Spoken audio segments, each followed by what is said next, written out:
This man is defending himself, calling himself an idiot. But bro, like I don't. A woman could never. But back to what I was never. But bro, back to what I was saying. I don't think I could be friends with my ex, bro. I'm friends with all of my exes. Okay, watch this. On the same note, would you be cool with your new girlfriend being friends with her ex? You ask me or him? Her ex? Yes. Would I be cool with my new girlfriend? Your current girlfriend being friends with her ex. I mean, they have no kids together. Can I beat that up? Am I stronger than that? It's the only way to find out. Cordial is one thing. I get cordial. Cordial, yeah. I get cordial because you don't want to be a dickhead like birthday, hey, happy birthday on social media, whatever. Cool. Yeah. But all that, hey, let's link up and go catch a movie. Oh yeah, like let's all chill on Friday night. Because friends is friends, bro. Yeah. I gotta be friends with that too, and I gotta be like besties with him. Like I gotta be like watching him. That's not even happening, bro. Pack that up, son. I gotta watch him, and he gotta be a little gay. He gotta be a little sweet. Like, oh shit, we used to date, but now like that he came out in 2009. Why are you so loud in the mic, bro? Oh, now I'm too loud? I think I had you on 2 or 3. I forgot what's there. I had the mic perched up. Let's get into the episode because we got a very, very, very special guest. A man that I bring up constantly on this show. His name always comes up. First of all, just introduce the show. Goddamn, I don't know how to pod anymore, bro. It is starstruck. Starstruck, please pack him up, son. Starstruck. Not over him, son. You gotta get somebody. Not over him, bro. Yo, who is somebody you? I don't give what he. Who is somebody? My mic off. Go ahead. No, you're not. No, you're not. Who is somebody you would be starstruck on? That you'd be like, man, I can't believe. Like I can't DMX, he'd be like, damn, we do sound alike. Starstruck. All right, here's I thought you was dead. Let me give myself a disclaimer. All New Yorkers feel like we're stars, so we're not impressed by anybody. Yeah. Most New Yorkers. It would have to be like somebody like a great like artist or somebody like if Denzel Washington walked in this thing. Now that's somebody to be in awe. If by. Denzel like, came to sit down with us, you know who would be probably Samuel L. Jackson. Oh, really? Yeah, man, I love that guy, man. And he seems personable. He doesn't seem like it's got to be someone older than me for sure. 100%, bro. It's no athlete. It's not a rapper. Could you be starstruck by a woman LeBron? that you didn't sexualize? No, I'd be like, oh, I wouldn't be like, oh, LeBron. Nah, LeBron James. No, bro, you're tripping. No, and, bro, I'm really close older friends than with. LeBron. I'm older than him, and I'm really close friends with Shaq, bro. The greatest center of all time. That's one of my. You're not the greatest center of all time. I said one of the greatest centers of all time. No, arguably, Shaq, you the greatest center. I ain't about to get into an argument with him, bro. All right. He the greatest center of all time. He won't even say he the greatest center of all time. He probably wouldn't, but I would tell him he is. I mean, that's cool. He could have been. It's crazy how Shaq could have been the greatest player of all time. If he had a shot? No, if he just was real. Stay healthy? Yeah, he stayed healthy. Here's the show. Nobody was stopping this dude. Welcome back to episode 229 of the All Jokes Aside podcast. I'm your host. 229. 229. Yep. That's awesome.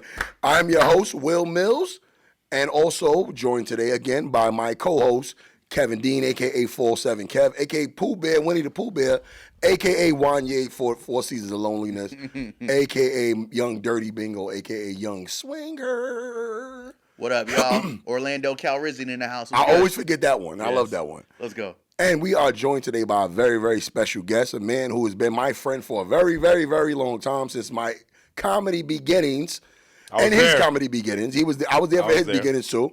I want y'all to give a huge welcome to the All Jokes Aside podcast, a guest that's been long overdue, that shitted on us at least 10 times. This man making stuff up, But man. we finally got him on the show. We got Preacher Lawson in the building. Let's go. Hey, Let's what go. up, baby? My God, man. My Orlando God. royalty, in my opinion. Oh, my man. Definitely. Yes. Definitely. I think he was the first one to go. He taught us we could all fly. He did. He's the He Michael did. Jordan of Orlando comedy, because know like what? Yeah, you he can't got make it. it in That's Orlando. right. You got to go somewhere else. And we was like, Preacher did it. Yeah, Preacher made it. But Preacher went somewhere else. Yeah. I did go somewhere else. You know, Preacher gave us the blueprint. We was like, all right, open mics, other bar, America's Got Talent, and then you out of here. you know, I watched Preacher for a long time. We did so many shows together. I think we probably went on the road together once or twice. Bro, everybody went on the road at some point. Yeah. It was always, especially with bonkers. Right. Yeah. And we just worked together so much. So when I remember the night when you first went on America's Got Talent, I called you after. I'm like, yo, bro, you murdered that shit, bro. And you were saying you was nervous. Oh man, I was nervous. My God. Did you know? Like at what point? Because I remember this one I said, oh shit, he's out of here. I didn't know. Let me tell you what I knew. You had about, because I pay attention to social media. So I know I had way more followers than you at the time, right? And I'm like, I looked at America's Got Talent, I'm like, this motherfucker out there. I looked at because I was looking at your comments and shit. I'm like, oh shit, 20,000. Oh shit, bro, I'm talking about in a night, bro. Yeah. His shit went from like 8,000 to like 50,000. I had like 3,000. Yeah. Yeah. Like 3,000, and then it jumped in like I remember, the next day, 50,000. When I saw that, I said, oh, he's out of here. He's ready to go. I called Mom. I said, yo, I'm texting Preacher. I'm like, yo, bro, you know you're out of here, right? I didn't know. Yeah, I know you didn't. I didn't know till like 2 years after. I was like, man, said, bro, he's out of here. I said, yo, he's out of. He's really the one. He's the one. Yeah. Because I think even that year, and then the next year after you did it, bro, the people who was telling me they going on America's Got Talent was crazy. I know. Because I'm like, you're not even funny. You're not even funny. Why are you going on there for? It'd be the dudes who don't get booked on showcases, and they're like, yo, that's why I'm going to America's Got Talent. You know what it is? Like, you don't even get booked here, nigga. They don't. You know what's wild? So I like, that's not my first time auditioning for America's Got Talent. The first time I auditioned for America's Got Talent was in Orlando. And really? I quit my job to do the audition. Wow. Because they were like, you got to come to work. And I was like, I can't go to work. They're like, if you don't come back to work, you fired. What year was this? This is 2013.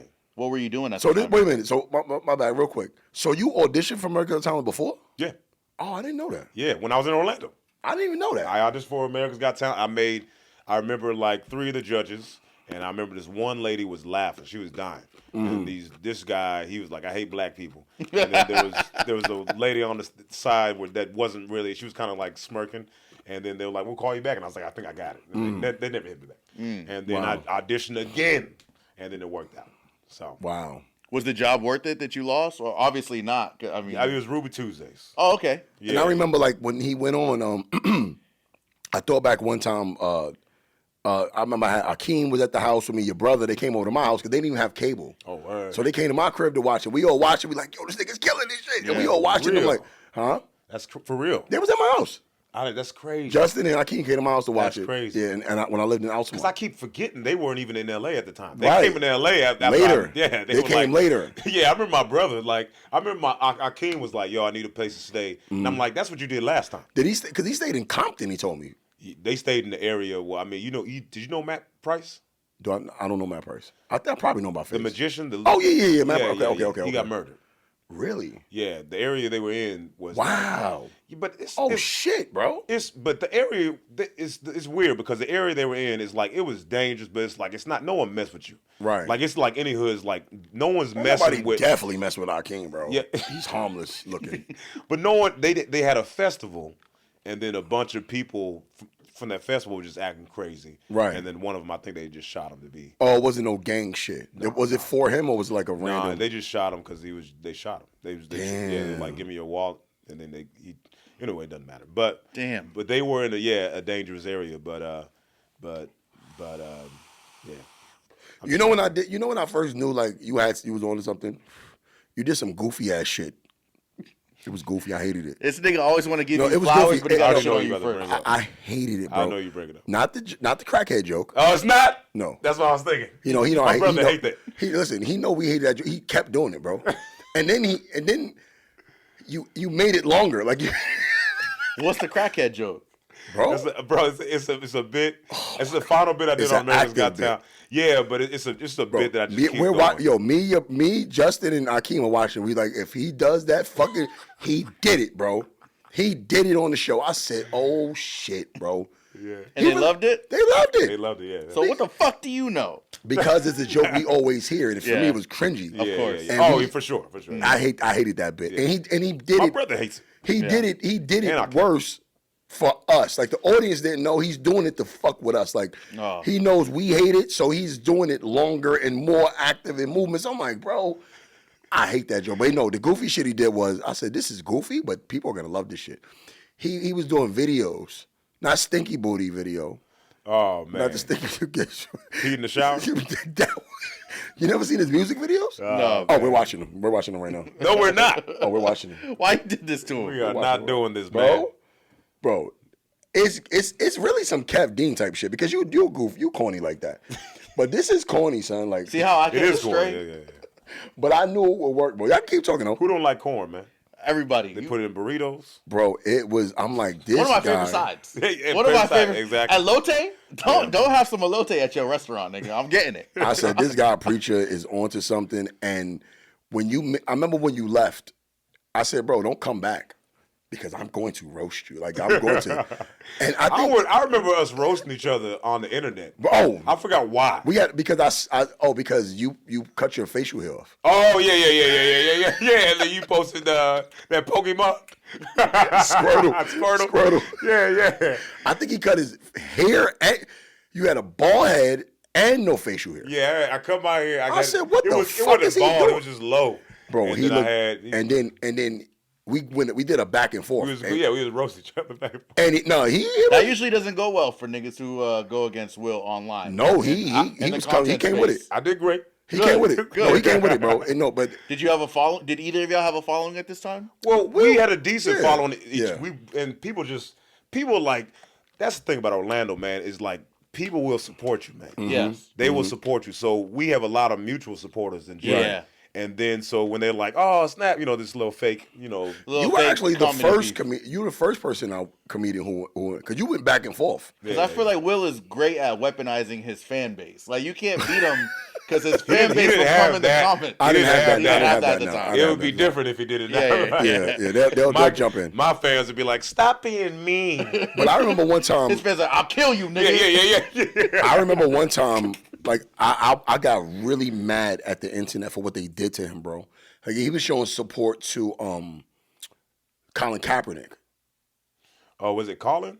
I don't know what I did. No. I know. I tell you what, I don't do that no more. No, it was a Lesson learned. Listen, Lesson learned. it was a Nike thing, and you like posted it. Yeah. And I'm like, do you have this guy's a black man, bro? Like, he didn't say anything political or nothing. He just reposted the shit, bro. And them white people.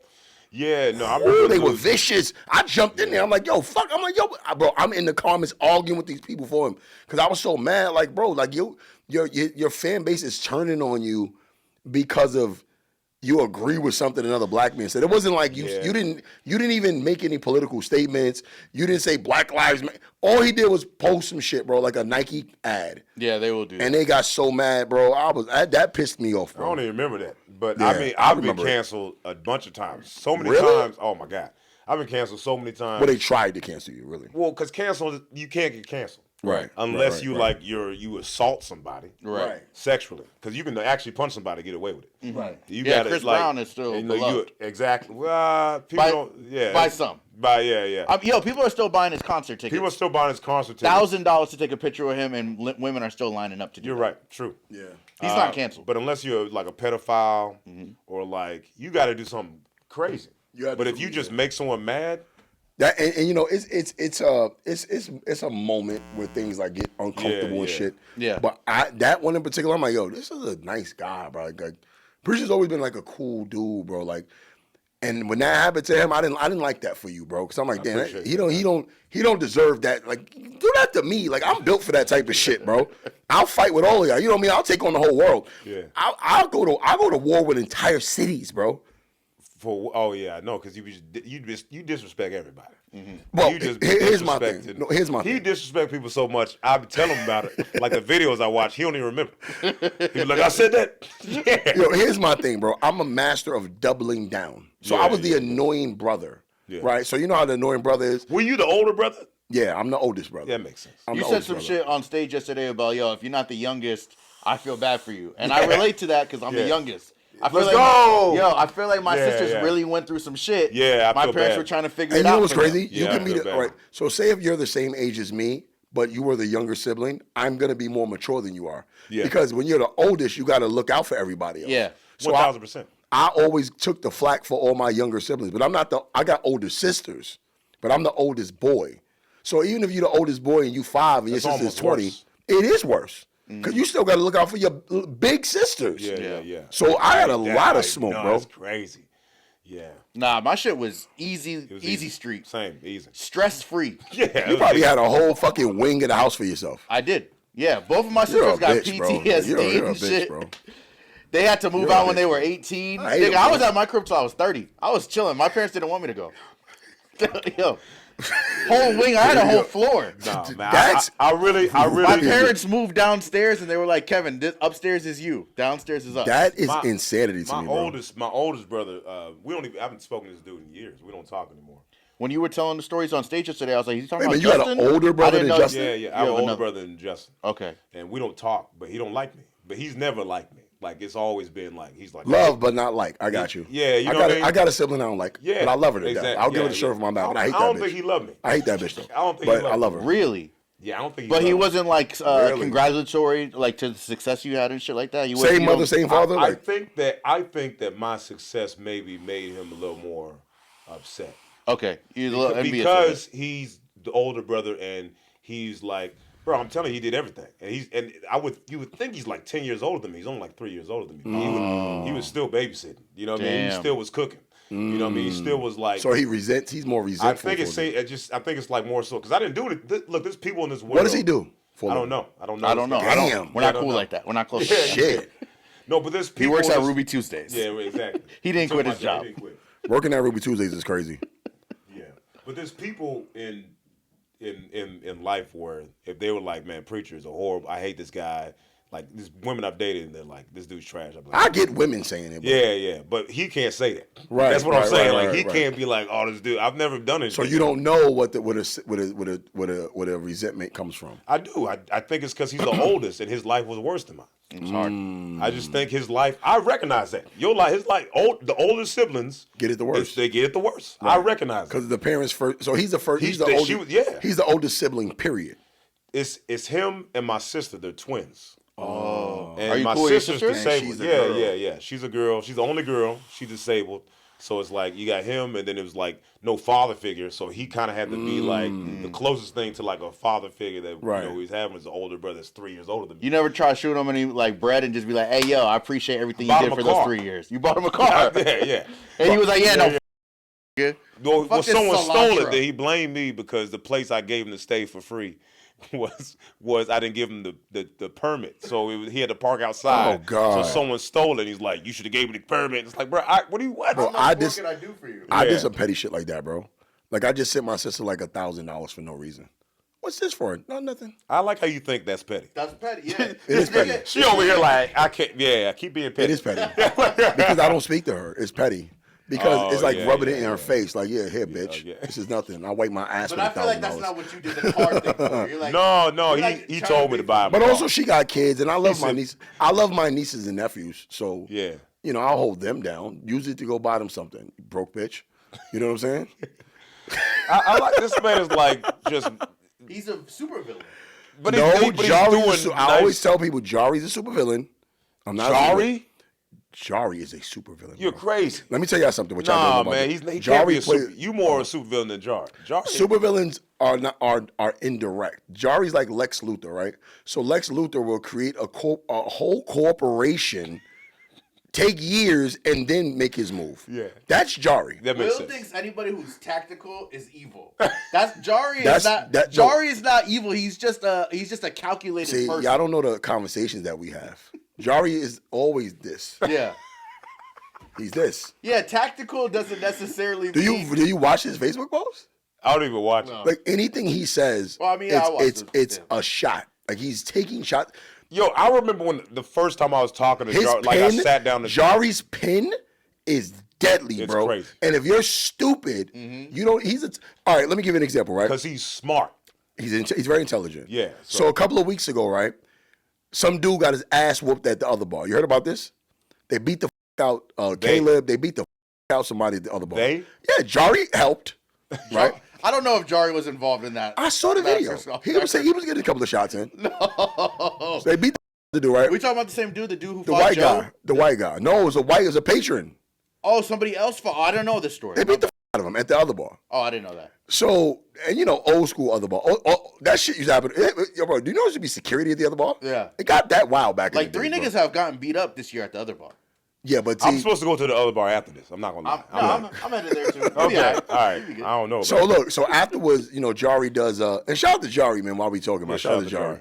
Jari's a former co-host of the show. Jari used to be the co-host. Oh, word? Yeah, a couple of years ago. He was going to come with me, but he couldn't make it at this time. Oh, okay. He probably got to run the show. Yeah. And so we went to sidebar afterwards, and the guy that got jumped is there looking for the people who jumped him. But he was kind of inebriated, so he didn't remember who did it. Jari is helping him look for the good. Hey, yo, I can't make this shit up, bro. He's helping him look for the people who jumped him, and he was one of the ones jumping him. Bro, Jari is my man. Bro, he's That's different. My man, Jari is hilarious. And then he was about to record it. Like, yo, man, this dude just got beat up, man. And then, like, I said, bro, what would have been hilarious was if you would have did that video and edited it with the actual jumping in it, and you're in it jumping. Yeah. That's bro, crazy. It was the dude was pissed, like driving around looking for everybody who jumped him. And Jari. And what if you find them? What are you gonna do?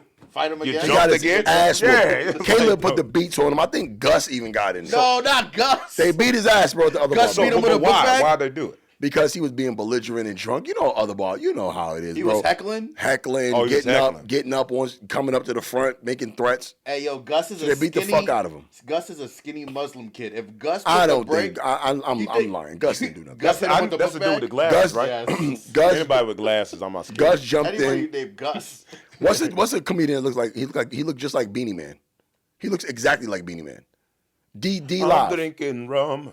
D Live. D Live. Yeah. He looks just like Beanie Man. Yeah. Him and they that nigga got Michael Jordan eyes. You know Michael Jordan now. He got that bad liver, boy. With the get yellow. That shit checked out. Yeah, you got super yellow. Someone got to be done about that. This nigga got. So Preacher, let's get to you a little bit, bro. Bro, I mean, so not even national touring, international. And I'm looking at this guy like, how the do you get shows in Helsinki, bro? This must be in Iceland, Japan, bro. Like, where? I mean, I know you. Listen, I don't know. I think the internet is a powerful place, right? And I mean, you know, sometimes you get shared. When I first when I first moved to Los Angeles, I did a video with I forgot what it's called. Is that the Ice House? You remember that the videos they did at Ice House is like the original Don't Tell? I forgot it. There was some video I did, and it like some Indian dude dubbed it and put my voice over it. So now I got a bunch of Indian fans. You know what I mean? So it's like, would you go to India to do a show? Absolutely. Would you? Yeah, absolutely. I wouldn't go to India for nothing. Are you kidding me? India is a disgusting place. I hear that. This but is you how gotta be beefing with but I'm whole sure it's cities a bunch and countries and shit. Have you not? I mean, I don't listen. Fuck the internet. But you went outside the country before. 100%. Where have you been? I've been to. Don't say the Bahamas. That's not out the country. That's what I'm saying. People always say you got to get off the continent, bro. Yeah. Like I've been to Africa. I've been to Japan. And no, I haven't been to Japan yet. It's a lie. I'm lying. Why'd you lie? I just wanted to make myself look good. Somebody's gonna be on here. Somebody that know me. People that know me about this nigga capping. Let me not spice it up. No, but I've been. That's the first time I ever seen a nigga like call himself out in real time. I know he called himself out. I didn't know. Why'd I lie? I was gonna go along. I was gonna go along with it too. I dreamed about it. I want to go to Japan. I haven't known Wil long. No, you know why? Because when I do go to Japan, I'm gonna say, "Oh, my first time here," and people are like, "Wait a minute, hey, yo, you said." You said. No, but I have been to Thailand. Hey, remember when The Rock? I've been to Thailand. Remember The Rock was like, he kept going to that restaurant. He kept going to the same restaurant, and he forgot that he did this. And he was like, man, I've never had a burger taste this good. This is the best burger I've ever had in my life. And then, like, someone put two side-to-side videos together of him saying the same thing. And he kept doing it. But it's like he does so many things that he forgets. Yeah, I can't be on here capping, bro. But I have been to Thailand. I've been to Thailand. Thailand is pretty dope. That's like Japan. No. That's not even close. It's a lot poorer than Japan. Oh, my God. That's similar to Japan. But listen, I want to go to Japan just to experience it. Like, I think Japan is an experience. Thailand is an experience, too. You know, if you don't get caught up in the ladyboy shit. You know. Here's my thing, though. They tell you. Do they? They tell you. Yeah. Yeah. Oh, you know why? Because some people are into that. Yeah. My thing is, even this is what another. I got canceled saying this before, but even if they don't tell me, I'm gonna know. 100%. I hate when people. Nah, sometimes you don't know. Sometimes you don't know. Yeah. You don't know, but I know, man. I know. I can look at you. I don't even look at men. Yeah. I Right. look. I know a man when I see one. When bro. a man walks past me, I'm not. I'm gonna walk. Maybe but if not a woman, I'm like. Maybe not in the picture you won't know, but in face to face. Social media. Yeah, bro. Social They media. never look like what they really look like. You can filter anything, bro. Like, but you can face to face, bro. You can't convince me of nothing. You can't tell. You can't. Even if something's off. But he would do it. What? I think that's okay. Okay, cool. Yeah, I'm not that progressive, bro. Definitely. Pack you up, son. Definitely. You a fucking lady boy? Whoa, fuck? whoa, what? Fuck? Here we go. See, this is why, Kevin. Bro, it's been a while. It's been a while since we had this kind of moment. You're gonna say something. First off, you're gonna say something crazy, bro. Nah, because I can't get caught up in a situation. Would you let it give you head? It's nuts. I can't get caught up in a Japan situation like you, where I say, nah, I wouldn't, and then now here in the comments, like, hey, yo, what about last Christmas? Clean it, because I'm not gonna edit it to make you say some shit you didn't say. Nah, I can't clear nothing up. Wait, how'd you know he would do that? Oh, Kev's notoriously gay shit on this podcast. This nigga is constantly trying to catch me on some. No, he says it on his own. One time he said, gay? No, absolutely okay. Not gay. Sorry, 100% gender fluid. Is that how it works? No, Kev is a freaky dude, bro. He does. I would say, he's an orgy guy. Fluid. I would say I'm fluid. I'm as close. If I could be gay, I would be gay. I'm not interested in men at all. I've never found another dude attractive, but everything else about the homosexual lifestyle, like just the femininity of it, right? The culture, the fashion, some of that shit. I'd be wanting to indulge in some of that. Here's what I said anything about but dick. Just keep dick away from me. Here's what I said about this is the problem that I always run into with the LGBTQ community. They think I'm being homophobic. I'm like, no, you're actually annoying, right? Because I don't even. It's not the LGBTQ community. Okay. You know what I mean, though. Right. You know what I mean? Right. It's just that those group. Yeah, it's a certain group. Because that group got everyone. Like, right. I mean, it don't matter. I'm a vegan, but there's a group of vegans. You're not that vegan, and I love that about you. I make fun of you about it, but you're not that vegan. But it's every group. You shouldn't be every eating that. group. Do you know how bad that's gonna make you feel? You're not that vegan. Yeah. He's it's his lifestyle. He's not trying to I'm better than you. Like no, but there's like anything that's extreme level 10. I mean, most of the world, most of the U.S. is Christian, but there's a group of Christians that's just like, you know what I mean, extreme. Yeah, like the niggas that be on the corner. But what's your problem with that portion? So my problem is this, right? What makes you homosexual is the fact that you're attracted to a member of the same sex as you. Yeah. That's the only thing that's the definition of homophobic. Yeah. I mean, of homosexual. So when I have a problem with is the extra shit, right? So when I call you out for being annoying, they say you're homophobic. It's bro, I don't care if you suck dick, bro. That's not my issue with you. Yeah. Because what you do that's private. But when you try to do it in front of me, and I'll shoot. Who walking in front of you? I'm just saying, like they wear the gayness on. They wear it like, hey, I'm gay. Take it it's out. like so that. So you're saying if you can be that flamboyant, I should be able to make fun of you? Not make fun of you, but be annoyed with you. At the same time, be annoyed with the dude who's extra gangster, who's walking around with bandanas on, or a hoe walking around with her nipples out for. It's the same thing. He don't like nobody being in your face. Yeah, anybody like whatever you are, be who you are. But just know there's gonna be some resistance to whoever you are. Yeah. What if someone's like super pro black? That's annoying too. That's annoying. That's annoying because it's like, bro, because everything black ain't good. Like Dr. Umar, I can't stand that motherfucker. Yeah. Because where's the school, first of all? Secondly, it's like he says things like, bro, I feel like he's leaning into it though now. I kind of like him. Because he's becoming a social media person now. Yeah, to me, honestly, I never liked him either. I like him now. Because my problem with him is this, right? Oh, leave the snow buddies alone. It's like, bro, we all live in America, right? Yeah. At some point, all of our gene pools got dipped in. None of us are fully black. Yeah. Right? But then you got him, oh, leave the snow bunnies alone. I'm like, okay, but what about what about like my son's mother is Persian. She's from the Middle East. Yeah. They're more hated than us. Can't do it. No, but I'm just saying, but my thing is, who are you calling white and who are you calling black? Yeah. Because what about a light-skinned black woman? Yeah. Is she a snow bunny? I think his whole stance is anybody who identifies as African or Pan-African or part of the African culture. Right. So they identify as it, but they're not that. Right? Because now you say, all right, so what about the Latino community? Because a lot of them, they just niggas that got dropped off first. Yeah. They black. They got dropped off in a different. They got a problem with them too. As a person from Kissimmee and somebody who dates Puerto Rican women specifically Right. a lot, there is 50% of them that's like, yo, I'm a part of I'm an Afro-Latina. They'll never admit it. I'm African. I'm like Indian and white. But Taíno. That's what it is. Taíno. Yeah, they always Taínos. they don't know shit about history until it's time to defend why they say the N-word. Right. And then they know all the history. There you go. And then also the problem with them is that black women are weird with that because they'll be like, oh, why you dating that Hispanic girl? And it's like, yo, I'm like, wait a minute. I'm like, hold on. I'm black women in particular because they'll beat some black women. Yes, I got something to say after this. They'll beef with you about dating a Hispanic girl, True. But then in the same breath, will be mad that the girl don't acknowledge her African heritage.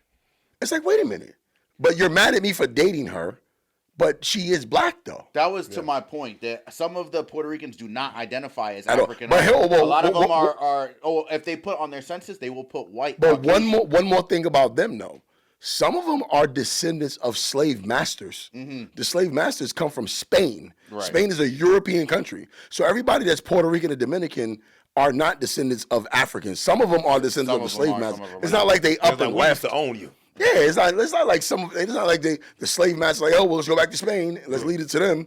No, them motherfuckers stay behind too. But I feel like women in general, they like the race. Black women 100% love black men. 100%. Hispanic women love Hispanic women. White women like white men. Right. But it's like, sometimes these women fetishize these races. Like a lot of white women fetishize. We're a fetish. Yeah, we are. We are like for real. But also, I'll say this about black men. We're at the top of the food chain when it comes to the sexual thing.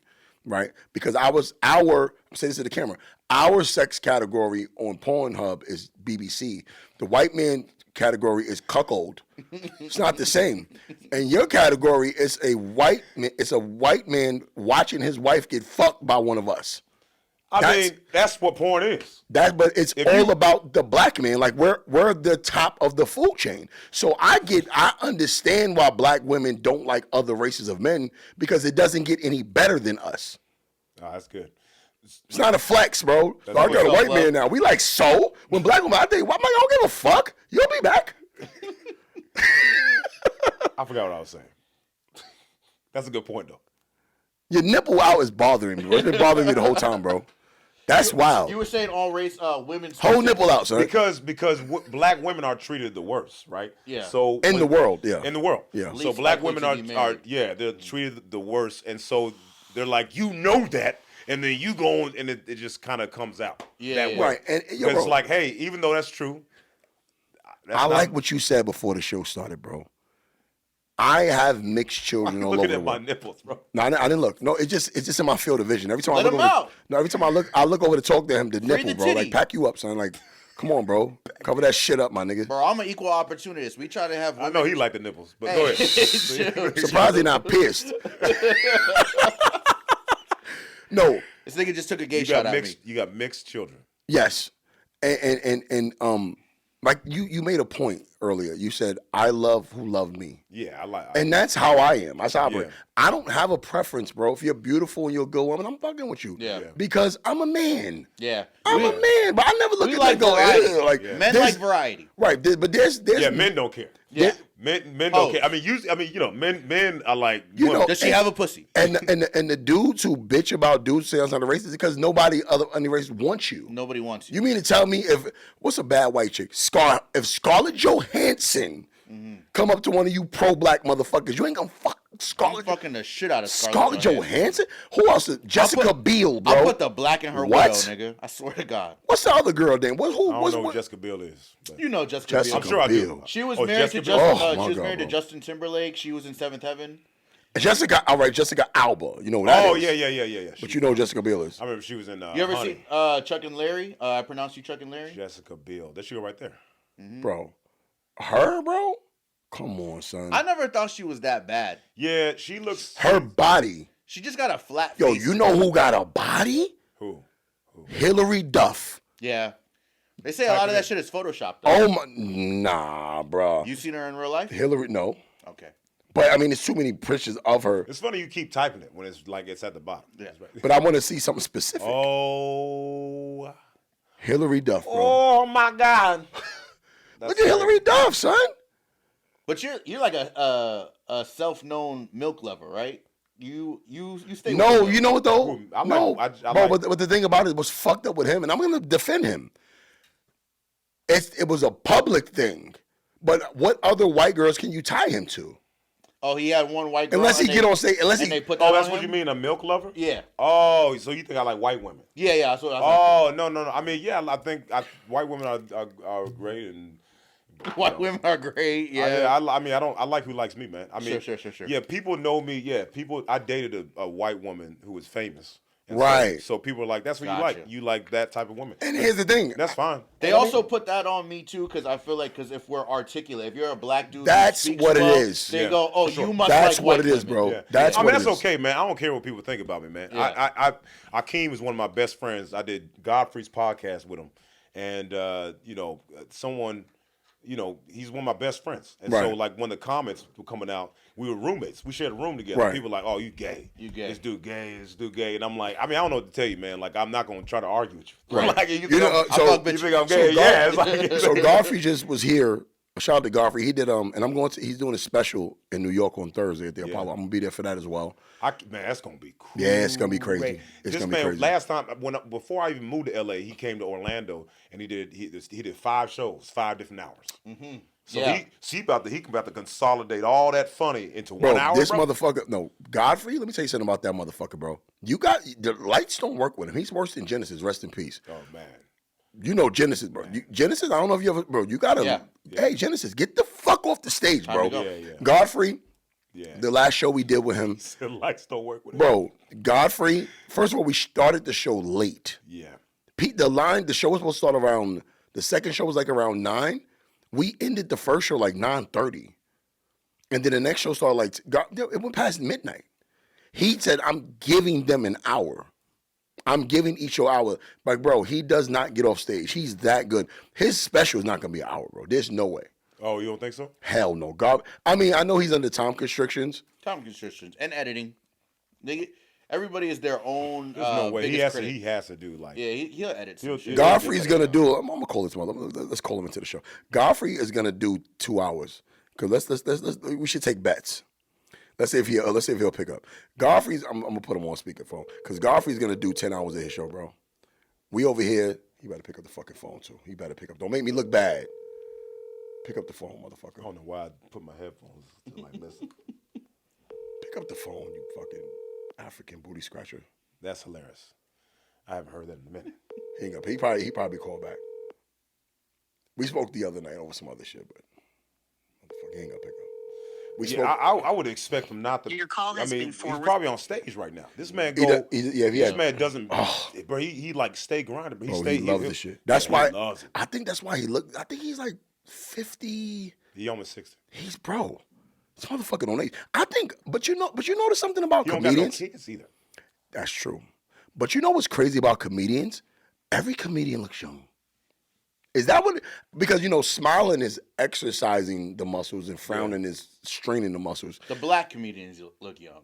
White comedians too. You think so? Look at Seinfeld, bro. He doesn't look like an old man. It's weird, man. This is how I feel. Larry David looks old. Everybody. Larry David is not a comedian. It's like, to me, everybody look their age. We just look different, right? Millennials look a certain way. Are you a millennial? Almost. Oh, yeah. No, I would be considered a millennial. I'm like Gen X millennial. I'm 1980. Is that a millennial? I think no, millennial started 83. 81. Oh, yeah. I almost made it. I'm Gen X. Okay, well, millennials, we all look the same. Right. You know how like old people, you look back in the 1930s or whatever. I figured out why too. We look young. Why? I know why. Okay, why? Drugs. I'm gonna give it to you why. Right. In the 60s, there was heroin. In the 70s, there was cocaine. In the 80s, there was crack. Our generation was so fucking scared of what everybody else did, there was no hard drugs for us. Yeah. What was the hard drugs? Ecstasy, weed, right? But the generations before us had hard drugs. We didn't take any drugs, bro. We didn't. Yeah. I didn't start drinking until. Me neither. I was a late bloomer too. Oh, when did you start drinking? I started drinking when I was like 22. Oh, okay. Yeah, me too. I don't do any drugs. I don't smoke weed. I don't do none of this shit. I didn't start drinking until I was 21. Everybody who's like between the ages of like 32 to like 50 looks young as fuck, bro. This is your brain on drugs ad really worked on me, nigga. Bro, I never did listen, drug. I remember my mother and my father were both on crack. Both of them, right? Both on crack? My father was a heroin addict. Damn. And my mother used to smoke crack, but she's clean now. Shout out to my mom. I love you, Mom. But Is your dad still with us? He passed away in 2017. All right, sorry about that. Yeah, pack him up. But him, pack him up. He's good. He's all right. I know where he at now, nigga. I know where the nigga at. So, right, with them, I remember it was one night, we lived in the projects in Brooklyn, and when I came out the room, I know it was a big party, things going on, but we all had to stay in the room. All the kids, we couldn't come out the room. Because I have 7 brothers and sisters. We couldn't come out the room. So when I got up the next morning, they came out the room, the floor was sticky as fuck. It was sticky, it was blood, and I'm like, what the fuck? And then my aunt was like, hey, she didn't tell me what they were smoking. She was like, they were smoking weed and cigarettes. And this is what happens when you do that. And drinking. It scared the fuck out of me, bro. So I remember my brother, we was in high school, and then he was with his friends smoking weed. Bro, I just started going to beat all his friends up. Like, don't fucking make my brother smoke weed. Wow. You crazy motherfuckers. Because that stuck with me like, oh shit, like weed have people acting crazy like this? That's drama. But it wasn't weed though. Yeah. But that's why I never smoked weed, because it scared me, bro. Like, and I'm like, I don't want to I don't want to be crazy, bro. Yeah. And then I did get high once when I was 16, but you only been high one time. Yeah. Off of weed. One time there, and then the second time was recently when I interviewed that fucking skinny ass Wiz Khalifa, bro. You interviewed Wiz Khalifa was here? No, I interviewed him in New York. Oh, okay. I interviewed Wiz Khalifa. Yeah, you gotta smoke with him. No, I didn't smoke. I was, bro. Oh. Bro, we had a bowl. We brought out a bowl. High? Yeah, this was his second album just dropped, Kush and OJ. So that was the interview we did to bring out before the album came out. Bro, we had they brought out a bowl of joints for him. It was about 40 in there. By the time the interview was over, bro, it was like 5 left. They got bro, if you watch the interview on Good Talk, on the show I did it on, you would see me out missing from the couch like 5 times, bro. I had to get the fuck out of there. And then we supposed to go do something after the show.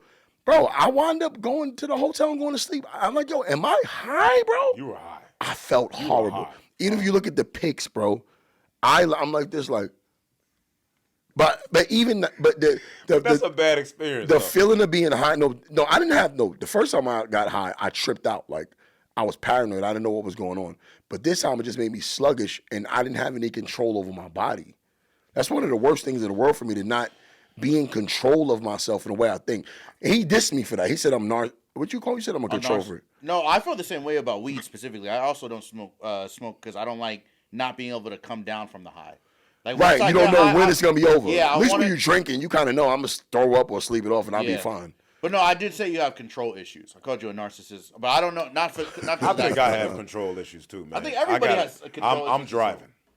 Yeah, you know what I mean. Don't let nobody put me in the passenger seat. Nigga. I'll take my car. I'll take my fucking car, bro. I'm driving, man. I don't want to be. I love being in my own car, bro. Like, yeah.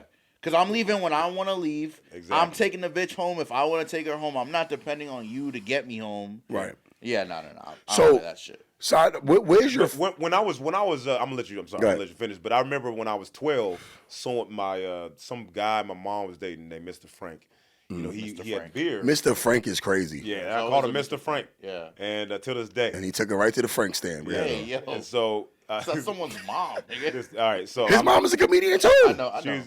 So he gave me a beer. He was like, "You want to try a beer? Try it." He knew it was gonna be nasty.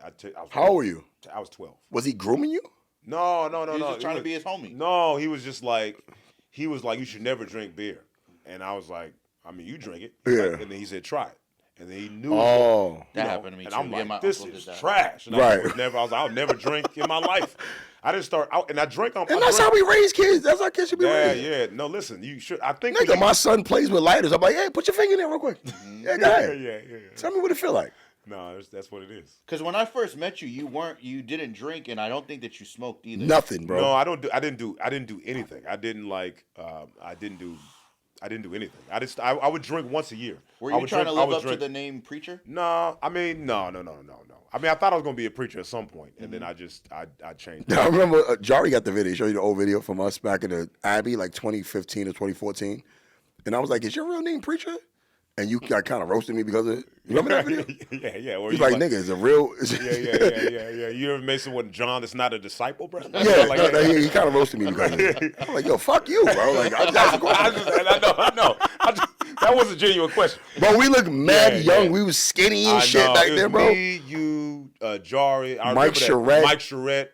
It was like 2 other people.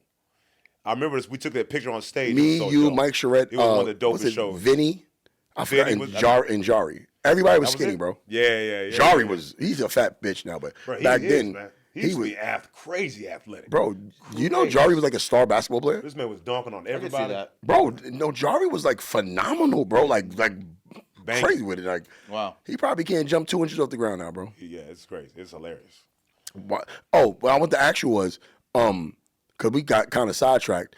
Where's your like favorite place to perform in the world? Because I know you're international touring comedian. It's really hard, but I like my favorite place. I can't even name a place, but my favorite place is like somewhere like the Cellar, where it's like it's the ceilings like you can't even stand to. Like a New York comedy club. You know what I mean? But just like not so much as even it being New York. I mean, I think that does add something to it. Right. But a small room, a 50 seat. Because I've done like 15 people in the crowd. I did like 14,000. That's what I mean? Funny, bro. Every comedian, Godfrey has said that. Cam has said that.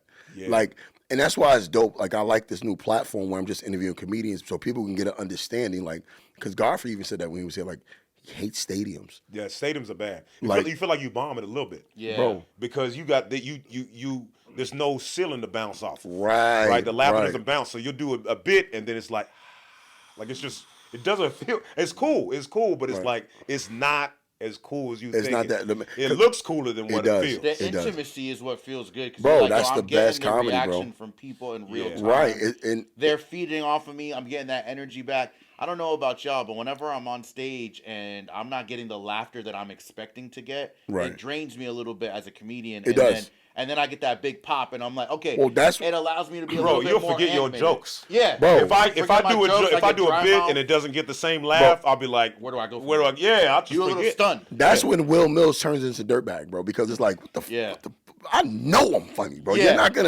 You're not gonna do this to me. I see the monster come sometimes they do be laughing. Yeah. Sometimes they'll laugh. And they're not laughing what you're used to. Right. And then so you like, what's wrong with this crowd? And they'll come up to you after the show. Right. That was great. But you know what, too? Also, you have to understand who you are as a comedian. Yeah. Because, like, I remember Corey Holcomb was going in on Dave Chappelle, right? And he said he's always up there bombing. And I'm like, because for me, right, I know what I'm saying is uncomfortable. So I just think about at a barbecue, right, and somebody's cooking, and then you never want to be the first one to get the plate. But the first person get up and get the plate, and then the whole crowd run behind them. Mm-hmm. So you're just waiting for that one person to break. Because everybody, it's like saying some fucked up shit about women, and all the women are there with their husbands. It's clenched. Men is always going to laugh off all women, but the women don't like it. Right.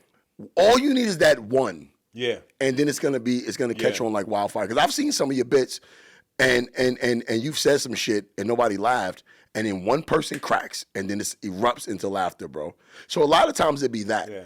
I don't mind the non-laughter. I don't even mind the boos, because boo doesn't necessarily mean you're not funny. It just mean that I mind you said something. I don't, because sometimes it mean they didn't like what you said. I mean, I don't even. Yeah. I mind. I've never been booed. Sidebar conversation that hurts. Yeah. It's like you ain't even. This paying nigga that. turns into a different person if there's a sidebar conversation. Bro, I will get off stage. I'm like, hey, this nigga forgets he's a comedian. Yep. He just turns into a real life father. I get off. So what happened? What happened? We talk this all the time on the podcast. I mean, I'm not surprised. I'm like, that makes sense. It wasn't a conversation. All right, let me just give my perspective from a perspective. I'm talking about bonkers. You're talking about in Unico. Oh yeah, but I mean, I've seen it a couple different times. Okay. But let me say this: I'm saying it from a place of love. I genuinely enjoy Will Mills on stage as a comedian, and I think once he starts cooking, or once people just get on board, cool. But if they don't let him wind up to get where he's going, and that's what I don't like, bro. Somebody is either talking, distracting him, or not with the joke, this nigga will stop mid joke and try to fry that person. And he's not just roasting, he's not just cracking jokes. Like, this nigga is telling you about yourself, dog. Like, I want you out of here. Bro, Other Bar is the time I'm thinking about, bro. It wasn't what happened? We're at Other Bar. You always want to know what happened. We're at Other Bar. I'm hosting the mic. People, it's packed. We haven't seen Other Bar packed like this in months. Mm-hmm. And Will comes through. I don't think he was expecting to do any time. I was like, yo, Will, you in the house? You want to go up? He was like, yeah. Oh, the girl with the dog. Yeah. Oh, I cooked that bitch. So he went up on stage.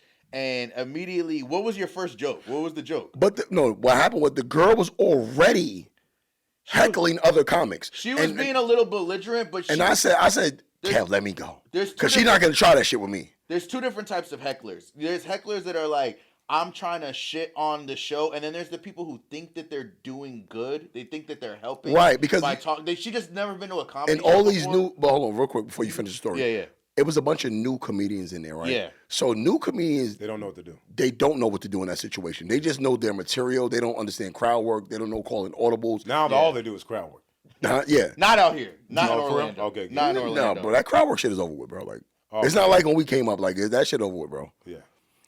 So continue. So the other comedians are just ignoring her, and she's getting rowdy with people, but she's trying to be funny too. She's like, oh, this is a place for people to be funny. I'm also funny. Right. But you don't understand. You're annoying, bitch. You're talking during the show. Yeah. So Will is like, yo, I'm going to fucking shut her down. I'm going to get on stage, and I'm going to roast her. So he goes into his first bit. She starts talking to him, and she's like, yeah, that's why New York niggas, blah, blah, blah. Yeah, I fuck mad New York niggas. And he's like, yo, shut up, bitch. No joke, no nothing. He's like, that's why you a dumb, crusty ass bitch. I didn't say that, bro. I didn't say that. That's the energy. I said, fuck you and your ugly ass dog. I said that cheap ass Frenchie. Bro, she had a cheap Frenchie, bro. It wasn't even. I'm like, yo, what is that, dog? So she doesn't that get was a positive heckle. Like she said, she. But it was other. But you know what's crazy about that? She wasn't insulting him. I know that wasn't. She was being nice. Yeah. But she was just talking. She was very rude, bro. She was very rude, and she was saying, yeah, fuck y'all New York niggas. And I'm like, all right, we're doing this.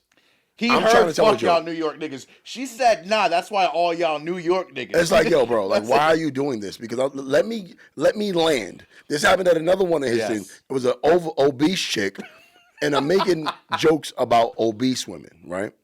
But let me land. You're gonna like it when I get to the punch, or at least get into the fluff. Yeah. All I did was do the opening. Yo, Shorty, the fluff, right? Shorty just immediately cut me off. Not only that, she got up and came up to the joke was very jarring. I saw something online, I think on YouTube, and I think you almost like had to fuck somebody up on stage. Oh man, yeah. I saw that. You saw that clip? No. Bro, he almost had to like literally fight somebody. No, bro. there was some woman. There was a couple that were drunk, and then it was she interrupted my show and she yelled out, and she goes, "I want to give a shout out to all the veterans that are fighting for his country." I hate a shout out to the veteran. I was like, "What are you talking about? Why are you doing that? It's Memorial Day." And I was like, "Oh, so I was like, today is Memorial Day?" They're like, "Nah, next week." And then I was like, "Oh, okay." And I was making fun of her, and I was like, "Okay, I want to give a shout out to anyone that has a birthday this year." And then she didn't like that. Yeah, you know what I mean? That's funny as hell, bro. Why did you take this time to make this your fucking moment, bitch? I'm in the middle of my set. And then she was just like yelling at me, "You're not gonna disrespect it." And I was like, "Whatever, man." She's like, "We're gonna leave," and I was like, "All right, bye, go, get out of here." Right, back you up. Yeah, it's like, yeah. So I'm like, "Get out of here," and then the dude starts yelling at me, and I'm like, "Bro, you can go to both of y'all. I don't know why y'all here." You know, like. And then this dude Rush. He ran like he was in the back, and I'm actually doing this venue this weekend. That's crazy you brought that up. Wow. Yeah, it was last year. Where's it at? LA? It was last. No, it's in Sparks, Nevada. Okay. So this dude starts rushing. I'm like doing the joke. I'm singing nah nah nah nah hey, and then he's rushing, and I'm like, oh, he's trying to come on stage. And I was like, okay.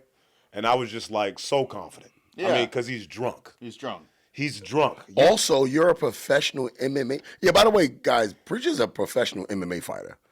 I don't know about a professional You don't want MMA that fighter. smoke. You know, because professionals, they get paid for MMA matches. Sure. I feel like You call somebody trash, we'll do it live. Oh, no. I said Sean Strickland. Yeah. I said his boxing's bad. Okay.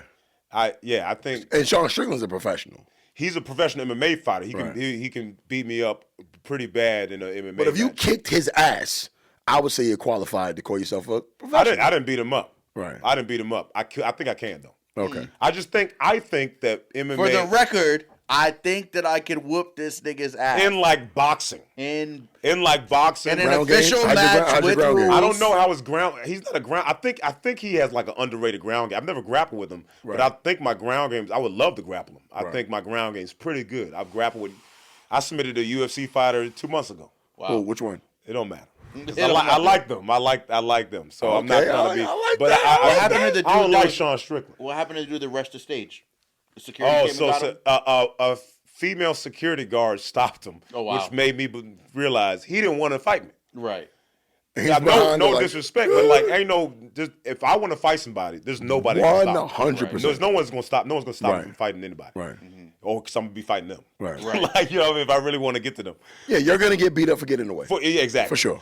But he didn't want to fight me, and then I thought he was gonna wait for me outside. I told him I was like, I'm taking pictures outside, so I'll be there. But I guess they kicked him out. Wow. But I'm not trying to fight nobody. I was telling him earlier, I've never punched anybody in the face. I've got in fight. All my fights are like grappling, slamming. You know what though, bro? I haven't punched somebody in the face in a long time, and I don't mind it. However, I don't like it, bro. You don't feel good because I understand what a punch can do. Like even if it doesn't knock hand. you out, but you can break your hand. I don't ever want to bro, like. It's gonna cut him up. I remember one time in Miami, bro. I'm in Miami with my guys, and we got a sympathetic bully. I love that. I'm not a bully. I'm not a bully. I know.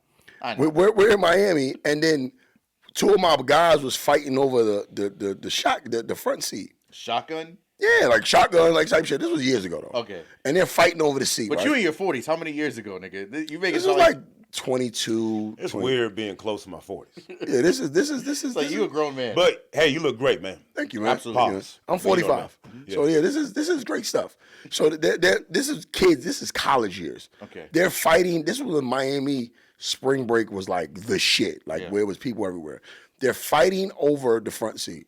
So one of my other guys got the best of the other one, and he got mad that he lost the seat, and then he punched him in the eye, bro. Damn, he gave him an eye jammy. He had a black eye. That's fucked up. So then, just imagine all 3 of us, we got a hotel for the weekend, and for the week, one of us, and you give him a black eye, and he got to stay with you for the rest of the week, and then you got to look at his face, and you did that. Every time you see him, bro, he didn't even have shades. Yeah. He had to rock the black eye. People are asking like, what happened? He like, he did it, bro. The only black eye. Why did he do that? Because of the cars, like he punched him because he beat him in the cars in the race for the car. So my guy he like, yeah, I got it, nigga. Now what? Boom! He punched him in his eye, bro. Yeah, that's crazy. Bro, Keyshawn. Let me tell you something, bro. Keyshawn Davis. You give me a black eye, so we got beef until the black eye is gone.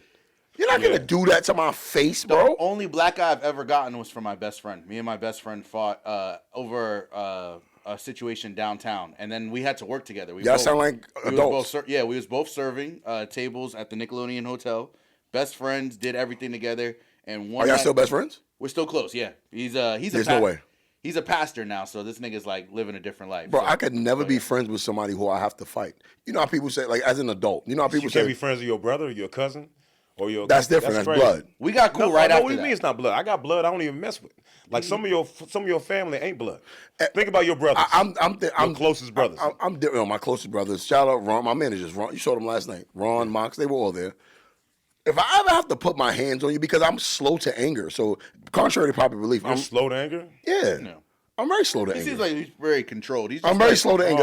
I'm not talking. slow to confrontation, but I'm slow to the point to where I lose control and I got to put my hands on you. Like, you got to understand, Will been big for a long time. So if he just get loud and rah-rah, he's expecting most niggas to back down. Your voice sounds like it got muscles. But also, I'm not. Y'all stupid.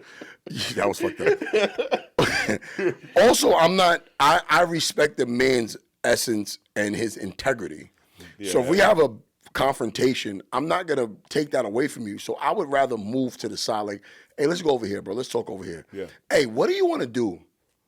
Do you want to fight or do you want to like let it go? Yeah. I think you should choose the latter because it's not gonna end well for you. Yeah. However, if you want to go there, I'm with it. What's good? Last time that happened with me, I was in. I went to. And you seem like you have that type of patience. Yeah, too. I think I'm pretty patient. I think I get like.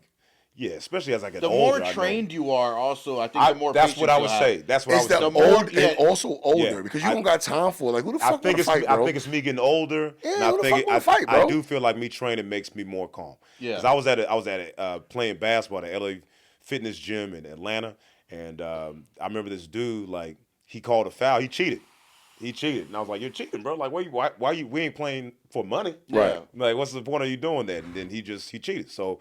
I was like, he cheated, I'm going to cheat. So I remember my boy, he called a foul. He's not my boy. My teammate called a foul. I knew he was lying, but he was on my team. So I was like, no, this dude, you know, I'm saying word for word what the other dude said. No, ain't no way. Like, I'm making fun of him. I'm just joking. I'm joking. Right. And then we end up winning. I go to shake his hand. Right, I go to shake his, good game, you shake everybody's hand. He gave you the suck MC? And I went to go shake his hand. He goes, fuck out my face, nigga. Nasty. I said, what? Fuck out my face, nigga. I said, come on, man. What you? I was like, what's that? Hey. He said, fuck out my face. I'm not going to tell you. I said, okay, all right. I said, my bad. I apologize. Right. There you go. I said, my bad. I apologize. Yeah, fuck out my face, nigga. Still going. Hey, still going. I'm getting mad for you. I'm getting mad thinking about it. And I wasn't even mad, but I was like, all right. I was like, all right, chill. He's like, yeah. He just started rah. So I just went back to him. I was like, well, you want to take the exit? You want to go outside real quick? And then he was just kind of. Let me tell you something. That shit right there is very effective because most men don't want smoke with that. They don't, yeah. They don't want smoke with that. When you're like, hey, listen, if you want to go outside, we can do that. Yeah. And he was they like will back down, bro. And he's like 6'4". He was skinny, but he was like he's a big dude. So you know no one fights this dude. He says that to everybody. Right. Yeah. And no one's like really gonna try. And what it really is in a man, men we ride off ego. Yeah. Right. So the thing about the ego is it's fragile. A male ego is fragile. Yeah. So it's like, okay, it's not about winning the fight because he ultimately probably would have beat you. However, the willingness to fight. No, he wouldn't have beat me. No, he wouldn't. I'm saying, even in any situation, because anybody could slip or fall, something like that. Yeah. Well, I guess that's true. He could have at some point. Yeah, your willingness the willingness is what's scary to men. Because it's like, okay, it's like that Eddie Murphy joke. What does he know? It's like Eddie Murphy's joke where he was like, you're a white man. And he was like, come on. Yeah. That shit is like, shit, I wasn't prepared for that. Yeah. So it's like, don't get rah-rah because. That's what it was. I was like, man, the only thing, I really didn't want to fight this guy. Right. I did not want to fight this dude. I was like, I'm not trying to fight nobody. Like, I don't got no gloves on. I don't got no, like, shin guards, nothing like mouthpiece, nothing. Someone's teeth going to get broken. We're going to go outside. It's concrete. You know what I mean? Right. So I was like, all right. Like, you trying to fight? At the end of the day, all you know is what you're willing to do. Yeah. Because I've had arguments with dudes, and I always have Kevin, you've seen guns in there. Like, I always got a gun on me, bro. Me too. I got multiple guns. Always. I was anti-gun until I was. So you got famous? Nah, that wasn't it. I didn't care. I was anti-gun. I moved to Atlanta. And I got a house. And my mom, she was staying with me for a little bit. She ended up staying. It was the best. My mom. How's your mom doing, by the way? She's great, man. I love my mom. Your mom is dope, man. Shout out to Mama Lawson. She is great. Is she still doing comedy? She's still doing comedy. She opened for me. That's dope. That's dope. I love her. She gonna live with me. She ain't going to no nursing home. She gonna annoy me for the rest of my life. That's what I'm talking about. Salute to that. But so I was like this is my idea. Like I was hooking up. Just a charging station at my house because I had an electric car. And this dude was like, yo, you don't got no guns? I be having guns. You got kids? And I was like, nah. He's like, I had guns all on this place. Yeah. He's like, everywhere you should have a gun in every store. Everywhere, bro. Yeah, he's like, everywhere. And I was like, nah, I don't like guns. I mean, if they want to steal something, they can have it. Right. You know what I mean? I'm not trying to like hurt anybody. Then like that same week, someone like broke in my mom's car. Oh, and I was like, oh, I'll shoot somebody for my mom. Like, I was like, that's I don't care about protecting my shit. The fuck out and I hope you got your mom a gun. Yeah, my mom got a gun. Because how people are, it's like even me, I'm licensed and I'm always strapped and I always got my. But the thing about it is, I don't want to shoot anybody. Exactly. So I'll fight somebody with a gun on me. Yeah. Like the gun is only for lethal purposes. Not like how police are, they shoot first. I'm not that. Yeah. Even on the movie I'm doing next week, guys, I will be playing a cop in that movie, which is crazy. Okay. That's what's up. You on the movie? Yeah, I'm doing a movie next week. Yeah. That's dope. Congratulations. Next week. I'm not Cam Patterson or nothing, but I'm surprised you haven't done any movie roles yet. I've done a movie. That's wild. I have. You guys haven't seen them, and they were bad.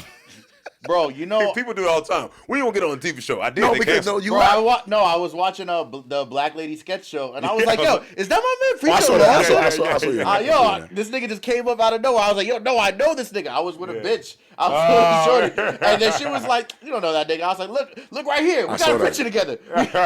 We did shows together. But anything I see you on or you do, bro, I just look like, damn, bro, like." I know this nigga, like for real. Yeah, that's dope. It's always good to see. I be glazing too. No, but it's good to see, like especially somebody like you really came up with, like you did like pack you up. No, like I really came up with him. Like we really started comedy together. I think you probably was doing maybe like a year or two before me. Yeah, I did it like a year. Like a 2 years. Yeah, it was because when we started doing and then we did Moxie shit, and that's my manager now. Yeah, but that's also one of my best friends. So. We used to go there all the time. I brought him there, bro. And for a long time, I was the only comedian doing comedy there. And I was like, yo, Preacher, come me over here. Like, because it was poetry. It was poetry, bro. That's what made me hate poets. Yeah. But for me, I like Gladiator. You hate poets? 100%. Why? Because it's based off misery. Yeah, it's miserable, bro. Like, it's the miserable shit ever. Poetry, open mic shit, because they're broke. And it's like, a lot of these poetry bitches, sometimes they be no, pack you up. Really, the poetry bitches, they're not even natural, right? They don't want naturally. They want weave. They want the fake eyelashes, but they can't afford it. So what they do is they wear their natural shit. They don't shave their armpits because they can't afford razors or nothing. They're poor. Damn, all poets are a monolith? If you listen to them, not all of them, because some of them are really natural. They're into the fucking rocks that they call crystals. Yeah. They're into the sage and all that. They think that shit work. It don't work. It don't work, bro. None of it. They're the toxicity that they're talking about. They call them crystals. Right. They call them crystals, but they're rocks. You guys ever did Dandelion Cafe? Listen, are you kidding me? I started that. You started Dandelion Cafe? I'm the one who started getting comedians to go there. Listen, I didn't tell anybody. That was my entry to open mic. Oh, was it? Yeah. Bro, a comedian ruined it. Who ruined it? I think it was Tommy O'Neill. Tommy O'Neill, I think he I will take a bitch's crystals and skip them across the pond, son. I don't give a fuck your amethyst, your fucking onyx. I'll skip all that shit. You don't think crystals have energy? No. At all? I don't believe No, they're lifeless. You Rocks, really don't. Rocks are lifeless. Mm-hmm. They're lifeless. Like they're not trees. They're not anything. But you the type of nigga, you be doing zodiacs and shit. You believe in that. I don't believe in none of that. Do you believe in that? 100%. Bro, you know how you feel about how you feel about people that believe rocks have energy? Right. That's how I feel about you right now. Exactly. Let me tell you why. You know why? Because I study people, right? And there is a correlation behind people's zodiac signs. And also, that's why that was so popular back then. But that's what Egyptians created, right? They like even Egyptians, the story of Horus. You know what we created? What? Cars. We win. Yeah. We beat Egyptians. That's fine. They don't have toilets. Nope. Indoor plumbing is the shit. But they didn't have the technology to do it, right? But also Egyptians, they created math. Everything we do is something that they started. And they believed in the zodiacs, the constellations, everything of that nature. Even the story of Horus is the same story of Jesus. It's similar. It's not the same. It's the same. It's not. It's a lot of differences. It's a lot of different. I seen Zygites. You know what I mean? Zygites. I seen the movie. I believe they're lying a lot. But also, I don't believe in religion. I believe in spirituality. Are you I believe in that. Yeah.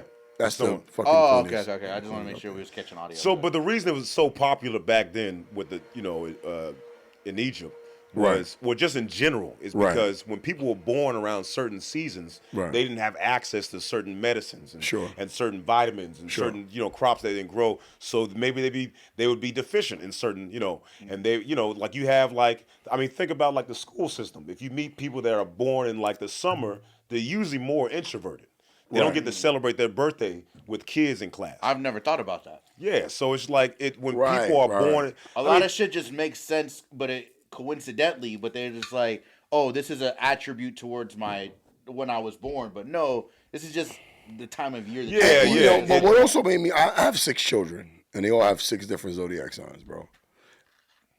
I got a couple of piece of shit kids, bro. If you want to believe in that shit, you're gonna believe in it. I love them equally. That's true. But bro, like the narratives that are about these children, bro, they are like polar. My son is a Pisces. Jordan is a Pisces. My oldest son. And what about Pisces, by the way? I'm just curious. He's a great guy. I love my son. Like, he's a great dude. But when he gets angry, he thinks everybody is his enemy, bro. Like, I'm not your enemy. He thinks like I'm against him. And I'm like, bro, like, I didn't do anything to you. I don't have anything to do with this. He doesn't want to accept the help. He doesn't have any fucking accountability. I have accountability. He's a bitch, really. He got it. He does MMA, like he does a little bit of comedy, like, you know what I mean? Shit like that, you know what I'm saying? Shit. He uses a name that's not his own, and that's my name. That has nothing I didn't think to of do. It. And the name has nothing to do with what he does in life. You know what I mean? do you mean? Have you ever met a preacher? Don't they have microphones on stage? Mm-hmm. Oh, man. Makes sense. Is that why your name's Preacher? No, my mom was at a gospel conference when I was like 2 weeks old, and a bunch of people kept telling her when I got older I was going to be a preacher. So for fun, she was like, for fun, I'm just going to call you Preacher. So she just called me Preacher. That's all I know. Did you get your comedic aura from your mom? Because she acts like you act like her, bro. Yeah. She's awesome. Did she do comedy? She did comedy after you already started. After me. What happened was, it was in 2020 actually. What happened was this is when I was active. Right. Like I was like, because COVID shut everybody down. Yeah. They shut everybody down. So I was like, I was on stage being crazy. I ripped my pants, and so she had to go grab my pants and then come on stage and be like, "Hey, go change," and I'll just talk to the audience. Okay. Really? Yeah. In love with it. So she had to like just make something up, and then while I was changing backstage, they were laughing. Yeah. And then I was like, "Oh, this is gonna be cheap. She could just host." Yeah. And she did that. She's been doing comedy about 5 years now. Yo, what the fuck is up with Justin, bro? I don't know. He's with me. And Justin, at one time, was better than you, by the way. He was. Justin, he's still funnier than me, bro. Because also he has another element. Like, he does impersonations. Did Justin come after you too? Justin, yeah, he came after me too. Okay. But Justin's always been. When I first started doing stand-up, I was just telling his stories. Like, bro, the funniest people in the world ain't famous. Right. You know what I mean? Like, they work in the back of McDonald's. Yeah. A lot of my stuff is you ever met Jason, my best friend? Yeah. Like, a lot of my stuff is from our stories from kids. Yeah. So I'm just doing it on stage. Yeah. But a lot of it comes from him. Yeah. But he's not a comedian. He's not a comedian. But he won't do it either. No, he won't do it. They're like scared for some reason. He hates people. Yeah. I'm his only friend in the world, bro. But that motherfucker, bro, if he ever decided to pick up a mic, he's out of here, bro. That's how I feel about my cousin, Christina. I'm talking about the funniest human alive. Yeah. And she will never she won't do stand-up. I don't know why people. Stand-up is weird. It's weird how that works. Yeah, it's weird. I can't stand the people who think that they can do stand-up. You ever meet somebody God, bro. who comes up to you and is like, yeah, I could get up there and play it, fuck around for 10, 15, 20 minutes. Bro. You know what? I don't hate them because that was me before I did stand-up. You always thought you could do stand-up? I guess. Did you understand there was a difference between being funny and being a comedian? I didn't. I definitely didn't, but I never thought I could do stand-up. That's what I'm saying, though. So I thought what most people thought is that you're just on stage being funny. Yes, it's not that. It's not that. It's really work. It's not that. It's calculated. Yeah. It's written. I tell my managers all the time, right? So I have a formula that I follow. Like, before a show, I need to be alone for a little while, bro. Like, I need to like get into my set. It's like, yo, do y'all think I'm just up there freestyling? Like, there's a method. I mean, although but that's what you want people to think. Mm-hmm. Like, that's what you want the audience to think. Yeah, you want them to. But think. The people around you don't know that I'm preparation. Like, we're doing a play. Yeah. We're doing a play. Anytime before a show, bro, I got an AirPod in my ear because I don't write my jokes. I actually say them in a voice memo. I don't write anything. You know what's crazy? Saving them in a voice memo. Now you can copy the transcript. Right. You know, then you can copy paste ChatGPT, give it the notes, bullet points. Yeah. You trying to say I'm stealing jokes? No, I'm not saying you stealing. No, I'm telling you. Wait, hold on. How did you get that? I never even thought about that. I didn't even thought about this that. This nigga's a fucking Pisces. He's like, yo, everybody's against me. Yeah. Everybody's out to but get me. But no, seriously, that's a good idea, right? Yeah. I do that with all my bits. I'll do an hour. I'll just copy paste. And I'm like, give me the new jokes because they already know my old jokes. Give me the new jokes I did. Yeah, you're Preacher Lawson, so I can Google you. I'm Googleable too. It feels good. You tell GPT to give you the new jokes? Yeah. And then they post up all of your notes? The new jokes you did tonight with blah, blah, blah, blah, blah. Yeah. And they'll give me bullet points. That's fire. You can be like, which got the biggest laugh? You know what I mean? Like, it's just, bro, you can Wow. Bro. I'm Googleable, but when they Google me, this shit says internet personality. I'm so offended by that, bro. I'm not an internet personality. You are. You way what's more wrong of an with that? What's wrong with that? There's nothing wrong with it, but I own it now. Because even though I started on stage, living your truth, bro. Internet personality is like. But that's cool actually title. where it's at. Yeah. Because that's why even. What do you think it's going to be in 5 years from now? Like, what do you think? Scary, what do you think? I know. I think we're gonna comedians. We're gonna outlast everybody because AI it cannot replace comedy. It can't. I don't think people it can. keep saying that, and I'm like, it's gonna. And also it's gonna do AI it. But we're in this infancy right now. This is the worst that it's going to be. Like they got it to like where ChatGPT, because I use it a lot. It sounds like a person, but it's also unrelatable. Right, so now, like all right, no, but saying they're like, just collecting. They take all the internet and they just maybe eventually it'll get that way. Because for me, like, I get a lot of DMs every single day, right? And a lot of people say to me like, "Wow, like you made me like you helped me get through my day." Because you're irreplaceable, right? Okay, we are irreplaceable as in like nobody want. Timberland just signed an AI artist. You know how mad people got? That's crazy. You didn't know about that? Yeah, I heard about Timberland, that. You heard about that? He signed an AI artist, and then it's like, bro, what? You're taking away from actual. You could have signed an actual artist. It's nasty, bro. But my thing is, ain't nobody trying to listen to no AI music. You know what I mean? Like people like people. I do think that the AI will get good enough to where it's fun. I think that so. For instance, I sleep every night to lo-fi hip hop. Yeah. Bro, I think that's AI music. Nobody's making those beats. I'm like, who the fuck made this? Yeah. It's just in a loop. It's like it'd be 8 hours. 10 hours of beats playing. I'm like, nobody made this shit, bro. Yeah. And it's a new sound. Okay. It's also like that it got like this nostalgic feeling because they understand how sounds work. So some sounds are like that is pretty genius. Some make sounds, a 10-hour AI. Yeah, some and sounds just monetize on it because it's your song. Yeah, right. Exactly. So some frequencies play into your psyche and it like kind of like mellows you out. So AI. You ever think like they put something in there? So like they like something's in there, bro. Messages? Like even, like for instance, like you ever listen to lo-fi music? No. So lo-fi music was created for studying.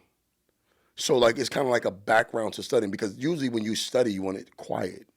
But the AI music, the lo-fi music, lo-fi hip hop, it doesn't interfere with it's like how the fuck this frequency. There's a YouTube channel called Brain FM. Right. And it's it's perfect for work. Every single morning I use it. Yeah. It's kind of like it's kind of like that, but they're like, I don't know if they're lying, but they're like this music is genetically and scientifically proven to help you focus and whatever. Oh, this right here. And that's why carrots don't talk. We're gonna get into this goofy shit. Let's get into this goofy ass shit real quick. Oh my god. Okay. Oh, my stomach. This is crazy. You feel it? You ever saw this shit? Nah. Oh, this goofy as hell. Me first. I gotta go to bed. This shit goofy as hell, sir. This early Preacher Lawson. I'm about to blow it up. Hey, Stanky booty. I've been eating chocolate Cheetos, candy cake, and Chipotle. The crazy is this is how I knew he was gonna blow up, bro. Ooh, squeeze it out my system. It's about to be 5 That's so stupid. I can't believe what I'm doing. R.I.P. to that bathroom. I didn't want to, but my stomach said I had to. I couldn't breathe. I started to shake. I feel like I lost 3 pounds. I changed colors from crapping. Who that goofy ass nigga with you? That happened. I turn around, look down, and then I see my old record just got beat. This is pretty bad. This is great. Hey, This is. is so entertaining.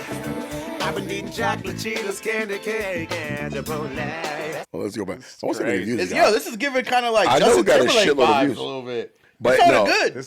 this is the one where I knew. I said, "Oh, this motherfucker is going to blow up, bro." Nigga, you thought that was cringe? No, I mean, That was very enjoyable. okay. Well, I'm glad you like. Very But enjoyable. I think with this and one, I'm not dick riding right now. I think this is. Oh, look. I think this is the one where I said, "Oh shit, he's gonna blow up, bro." About to go home. I said, this Dirty, goofy about ass to shit. shower. You know what I'm saying? About to pee in that shower. Enjoy that pee? I will. Enjoy that beat. Pee in the shower? Yeah.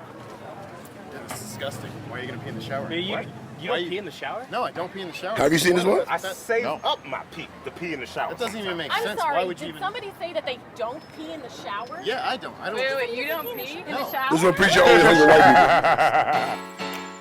I know you do it. This is my jam right here. people. Bro, this is Come on. I know you do it. this shit is on. I peed in the shower. I said a yellow down the drain. It's going down, baby. Yellow down the drain. I peed all in the shower, yeah. You know you do the same thing. I know you do it. You know you do the same. Just got off of work. They cut me kinda early. And I've been working hard. So I'm feeling kinda dirty. I've been drinking water, so I gotta pee, but I still gotta shower. Kill 2 birds with 1 stone. Hop in the shower, start to bathe, filling it up, homemade lemonade. My girl say, Boy, you nasty. Oh shit. no, just craft it. Saving the earth, no more toilets for me. 'Cause when I go yellow, I am still going green. Breathe in the shower, still breathe. I said a yellow down the drain. This was the goofy ass shit. When I saw this video right here, bro, I said, all right. That's a good song. Listen, That, it really has is. half the amount of views of Stinking Booty, bro.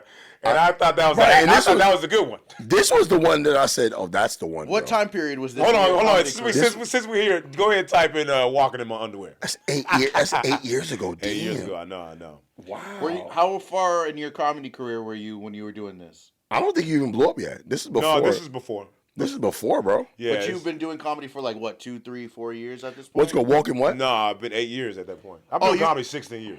Okay, so I'm saying at this point when you made I Peed in the Shower, you had already been doing comedy for like 8 years? 8 years, yeah. Okay. Walking in my underwear? Yeah.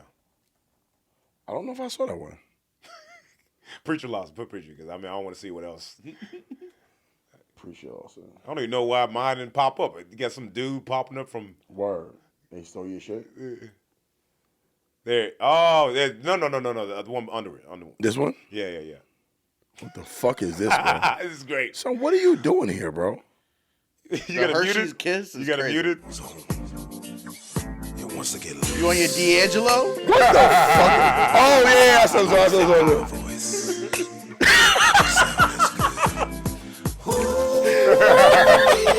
I remember this. This when he first got his muscles. I did. That's new muscles. I remember those muscles. It's actually it's my jam. Underwear. This man gay, by the way. I don't know why I suggested this. Yeah, pack this up, son.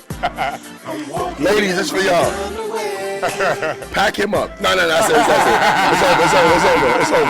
It's over. Hold on. Look at this. Come on, go. Go. Like, come on, 44 seconds. Yo, pack you up, son. This nigga's in LA, butt naked in the street. Barefoot? This is crazy.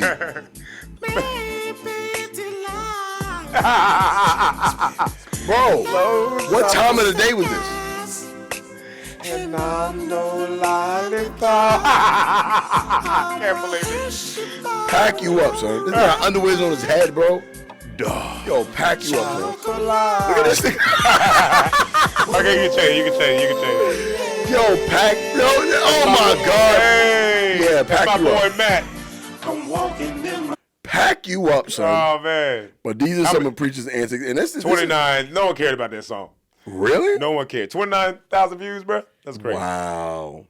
That But shit was listen, great. the thing about it is, I appreciate it.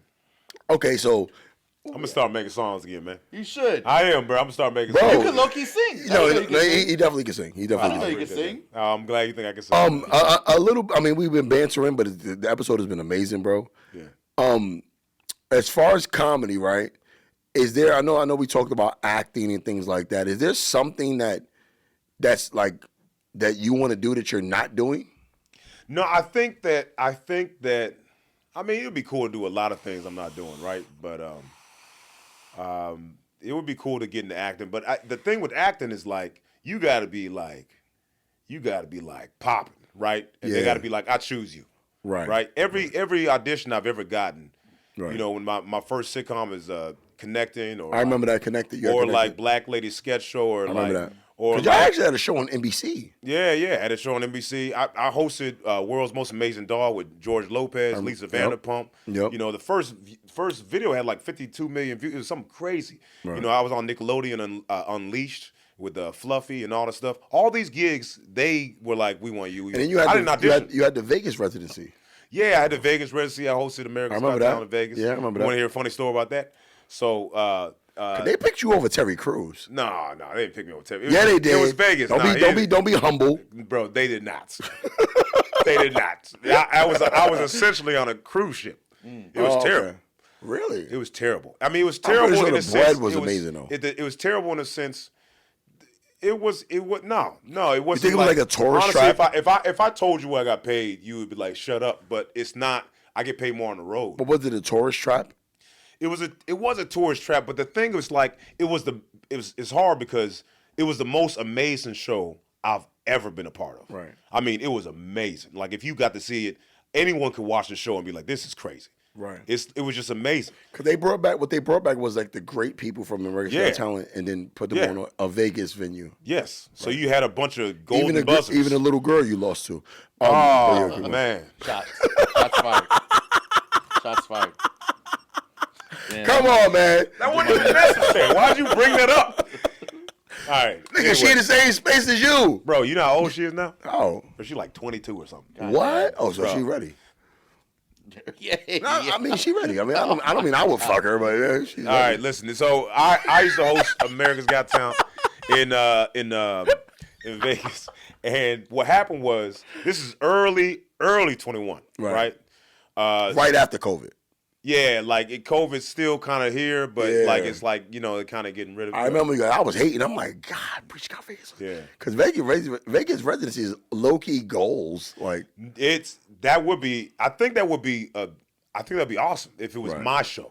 Right, you're just the host. If it was my show when we was in Vegas, so you were the host. Man, that'd be perfect. Yeah, I was a host, so it was an easy job.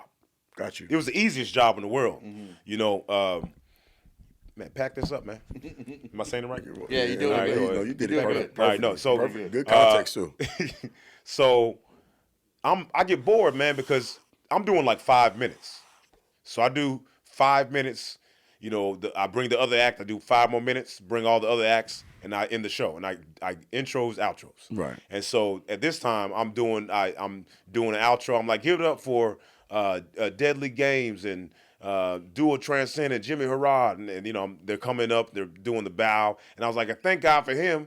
Thank God for his wife. He won last seasons of America's Got Talent, Dustin Davella. And Dustin walks on stage and he slaps me. What? And he said, keep my wife's name. Outro, right? This is like 2 days after. No, we planned it. Okay. 2 days after. Because that wouldn't happen in real life. Nah, I'm not going to. You'd have packed them up. Pack them up. I just got anxiety. No. That definitely would happen. It's right after Will Smith did the most viral thing in history. Yeah. So everyone was dying. And then they wrote me up. And I was like, did y'all just write a comedian up for doing jokes? Damn. That's crazy. So that wasn't a part of the show. You guys kind of put it in there? No, you can't. We have a show, and it's like, this is what it is. And you guys added that. Yeah, we just added. And they didn't like it? We didn't tell anybody either. Yeah, no. That's great What stuff. does a write-up equate to I don't in know. that world? I don't know. It doesn't matter. There's nothing. It's just like, oh, okay. Yeah. I don't That's know. It's To me- crazy. To me, I'm like, what does that mean? That's great It's like stuff, we bro. just need you to sign it. So you're like, now I'm like, that's hilarious. I'm gonna try to get written up as much as I can. How long did that residency last? I did it for I think maybe 6 months. 6 months. I know the money was Why did it end? The money was man. The money was. Were you able to do anything else? What do you within think? that? What do you think good money is? Like let's just say like a week. A week? For a week of work doing comedy, good money? No, hosting in Vegas. To host in Vegas? Yeah. 30 grand. As far as, I would say about 50. 30 grand. 50. I would agree. Mm-hmm. I would agree. I wasn't getting 50. Okay. Okay. I wasn't getting 50. But you have to imagine. Were you getting 20? I'm not going to tell you what I was Okay, getting, okay. but I wasn't getting 50. I would have been 50 would have been like I would be okay. I would be okay with Right, 50. right. Right? That would be nice. Right. Because I'm doing 5 minutes 50, but Right. I'm doing it. I got paid the most. I'll say that. Okay. Me and two other people. And the girl who beat you. No, stop. Me and another guy that had the same manager. He was on the same manager agency as me, management team as me. And then my management was like, we getting this. And then they were like, well, I heard, Right. And so that's how he got. But anyway, don't matter. But it was fine. The payment wasn't terrible. But I make more money on the road. Right. But I just didn't like the fact that I felt like it was a job. I had to clock in. I had to be there a certain time. I had to be there an hour before. As a comic, that's a Bruh. bad feeling, bro. Yeah. Yeah, I had to be there an hour before. I had to sign in. I had to do all this. I was like, this is not. I don't want to do this. I thought it was like it was a great show. How often were the shows? It was like We do 2 shows a night, and it would 2 a night. Yeah. 7 days a week. We'd start on Wednesday, Thursday, Friday, Saturday, Sunday, and Monday, Tuesday we had off.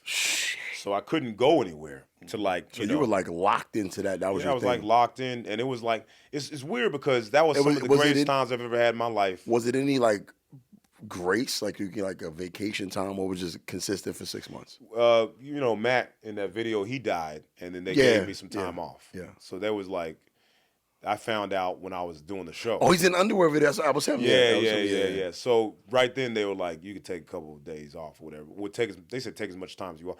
Look, man, it was a lot of good people there. There was one chick that was like, one time, I don't even know why I'm telling this story, but there's one time when this is what I knew was going to be a mistake. Right. Because they're not really affiliated too much with Got Talent. It's more so like, hey, here's a thing we're doing. They're not really. They're not, they not just looking kinda like over it. use the name, not the actual formula of the show. Yeah, it's not. They're not under the producers. So they just paid to use the namesake. It's kind of like that, right? But it's definitely associated, but not really. Like I remember, I went and they just treated me like the way they treated me was kind of like I just didn't like the way I was being treated. Yeah, I mean, there was a time like peasant. Yeah, like there was a time where I'm Preacher Lawson, nigga. There was a time where we were having warm-ups, and then I was sitting in the bleachers, and I was not or bleachers seats or whatever, and I was there for maybe 6 hours, right? And they didn't use me. And then I was like, okay, well I'm not doing that again. Right. I was like, I can't believe y'all waited for right. 6 hours. You didn't even use me. Even if you use me once for 6 hours, I'm not doing that again. So just let me know when you're gonna, need me. Right. And so they were like, okay, sorry, we won't do that again. And then they kind of started doing that again, where they were like, all right, we're gonna need you this time. Just wait right here. And then I was like waiting, and I went to my green room for a second. When I went to my green room, I couldn't this is before the show started. I went to my green room. There's no signal downstairs because you in the basement. Right. And so I barely got a signal. I got a call from when the producers I don't know her name, but she was like, "Where are you at?" And I'm like, "I'm downstairs." She's like, "You can't be going down." She started yelling at me. Who the fuck? She started yelling at me. Who the fuck, bro? Are you talking to? When I'm thinking of all the people in the world that can yell at me, yeah, it equals to nobody. Yeah, you're nobody can yell at me, man. You're not even on the totem pole. So I just hung up. I just hung up, and I was like, maybe she having a bad day, but I'm gonna act like that didn't happen. So I walked up. I walked up and she was like, "Did you hear what I said?" And did you hear what I said? She started yelling at me. So I'm going up to the people that I know from America's Got Talent, and I'm walking past everybody. She's yelling at me, and I go up to him. I'm like, "Hey, you, this woman's trying to yell at me."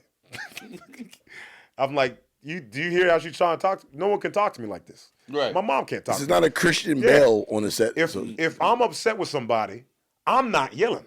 Right. Because I'm like, oh, I recognize I'm angry. Mm-hmm. Let me talk to them. Right. How I want to. But like, if I feel like I start yelling in an argument, especially at this point, because I'm too old for this. You know, I feel like I lost. But I'm like, yo, you can't yell at me. You know, because she was like really mean to the dancers or whatever, and she was like. I mean, not trying to be disrespectful, but I ain't no dancer. You know what I mean? Like, you know what I mean? Like, I don't need this. I'm the face. I'm the face of this. I'm like, I don't need to be here. I don't need to be here. Y'all asked. The only reason I'm here is because I was told I don't even want to get into this. Right. You know, but they promised me something, and I was like, I'll do it. You know, and then they lied. But, I know the feeling, bro. Yeah, so it's like I know the feeling, bro. Yeah, but I'm dealing with a lot of that shit right now. They told you you was going to be a judge on the next season. They told you you was going to be Simon Cowell. It gets nasty, bro. It gets. What you can tell me. Listen, I don't give a fuck. I'll tell it. Okay, tell me that. So, my label, who I'm signed to, I'm not gonna get too in depth with it. You currently signed them? You about to trash? I'm currently signed to them. We're there. Let me look real quick to see if they fixed it. Because if they didn't, I'm gonna fucking put it on blast. So my label, who I'm currently signed to, needed access to a particular social media platform on my account. I gave them access to it. And that social media platform literally pays most of my bills. And after I did it. Oh, wow. See what platform that is? This is 22 million views a week. Look at that. Yeah. You know what that is? That's FB, bro. You already know my I'm not there anymore. This happened yesterday. So they're like, oh, don't worry about it. We'll fix it. And I'm like, okay. Mm-hmm. You'll fix it because of something you did on your end. However, I understand how it works on their end, but like when you're signed and there's other bigger entities and bigger monetary things that's going on, they have this energy where they speak work. So like, yeah, okay, we'll fix that. Hey, by the way, we got this going on. It's like, motherfucker, I don't want to talk about that right now. Yeah. It's like they don't take your feelings and your worries into consideration. Yeah. It's like, give me a break. Like, let me absorb this. Yeah. Like, this is something that I've had since 2007. This is something I built on my own without your assistance and continue to build it without your assistance. And that's always going to be the case, by the way. Right, bro. These industry babies, it's like, that's so rare. Bro, and granted, I love my label. I love my management team. I love everybody that's associated with it. But when things go wrong, you got to have a little bit of empathy, bro. Yeah. And I understand in business, there is no empathy, bro. They don't give a fuck about I think they do care, and I want to give them the benefit of the doubt. Well, you built it for 18 years. They had it for an hour. A week. Yeah, so they're not going to have the same level. In a week that happened. And I'm like, what the fuck? So it's 1,000 things that go through my head. Like, are you guys trying to like destroy what I built so I can become completely dependent on you? On you? Yeah. How can they fix that? Like, because that's outside of them. Well, it is outside of them. However, because they caused the problem, they have contacts within those entities. And it's scary. So it makes me think about like people like Corey Holcomb who wants to stay independent. It's a scary place, bro. Like, I don't have a manager. I had a manager for years. See, that's why even though I bump heads with my management a lot, like shout out to my brother Ron, shout out to my brother Mox, and of course Johnny Shipes, who's my manager over at Good Talk. But Ron and Mox are my friends. Yeah. So we bump heads a lot. We bump heads all the time. But these are my friends. Our kids are being raised together. Yeah. So these are the guys who helped kickstart my career. You've done time at their venues. these are my best friends, bro. So it's like I already know what it is with them. Like these are the guys who I spend every Christmas, New Year's, Thanksgiving. Like they care about me on a personal level. So when these things happen, they know how to scale back away from the business and make it personal. Hey, listen, I understand this man is having a fucked up day. We might not want to come at him with the bullshit right now. They're on, like, a lot of management teams don't have their people on the road with them. So when I'm on the road just to do a show, like even this week in New York, they don't got to go, but they come anyway on their own dollar because they believe in me that much. Man, that's amazing to have that, bro. Can I say something about that? Yeah. So it's like that's what I love about Orlando, but I've had people that came out to my shows and supported me when I was not doing anything. Right. And they always supported me. Right. And I always appreciate them. And any one of my friends or family members that try to like get free tickets, I'm gonna give them free tickets. 100%. But it's not the same if somebody that knows they can get free tickets and still buy it.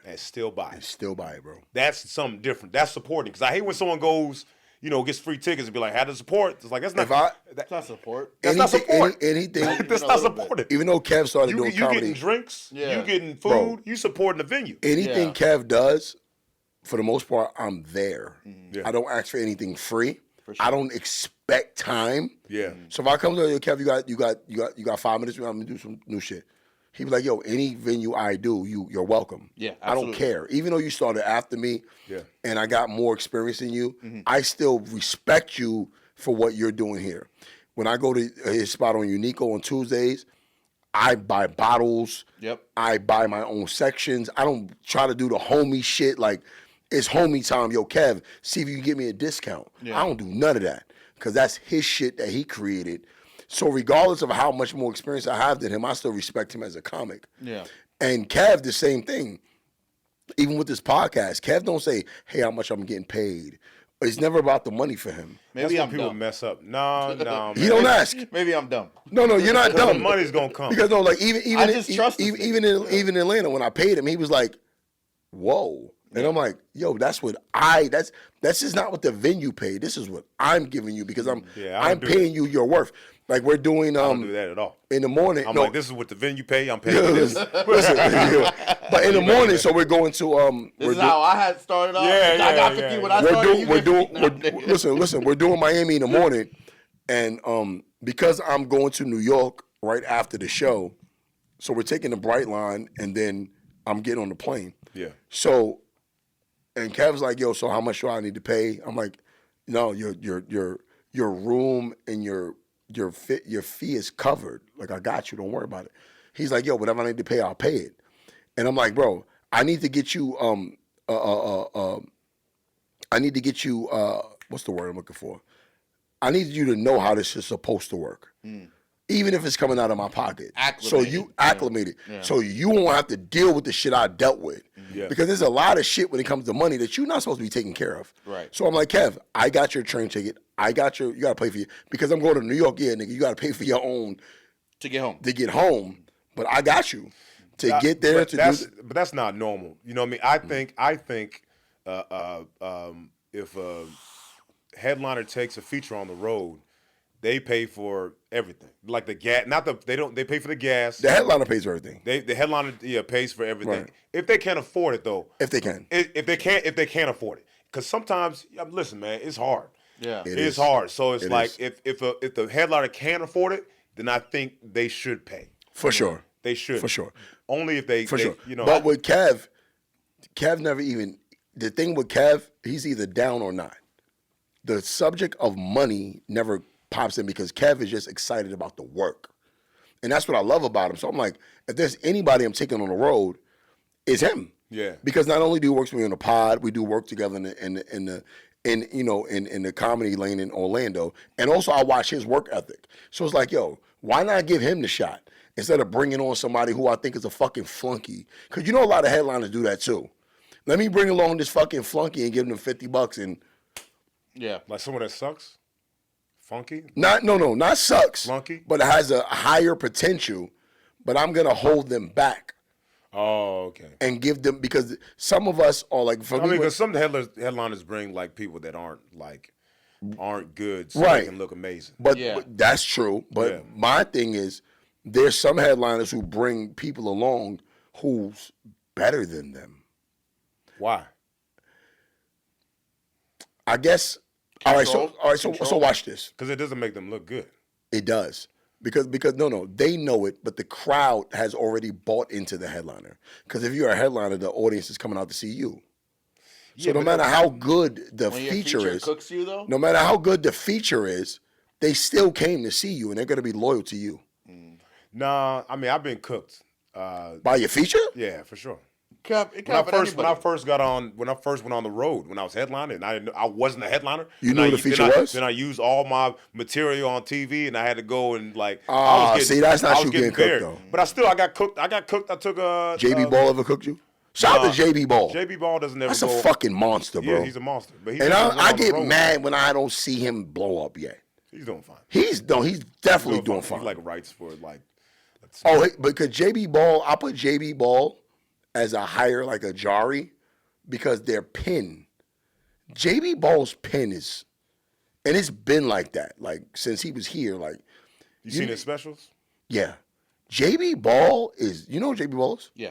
He's different, bro. Yeah, he's good. Shout out to JB. Yeah, shout out to JB. I just talked to him yesterday.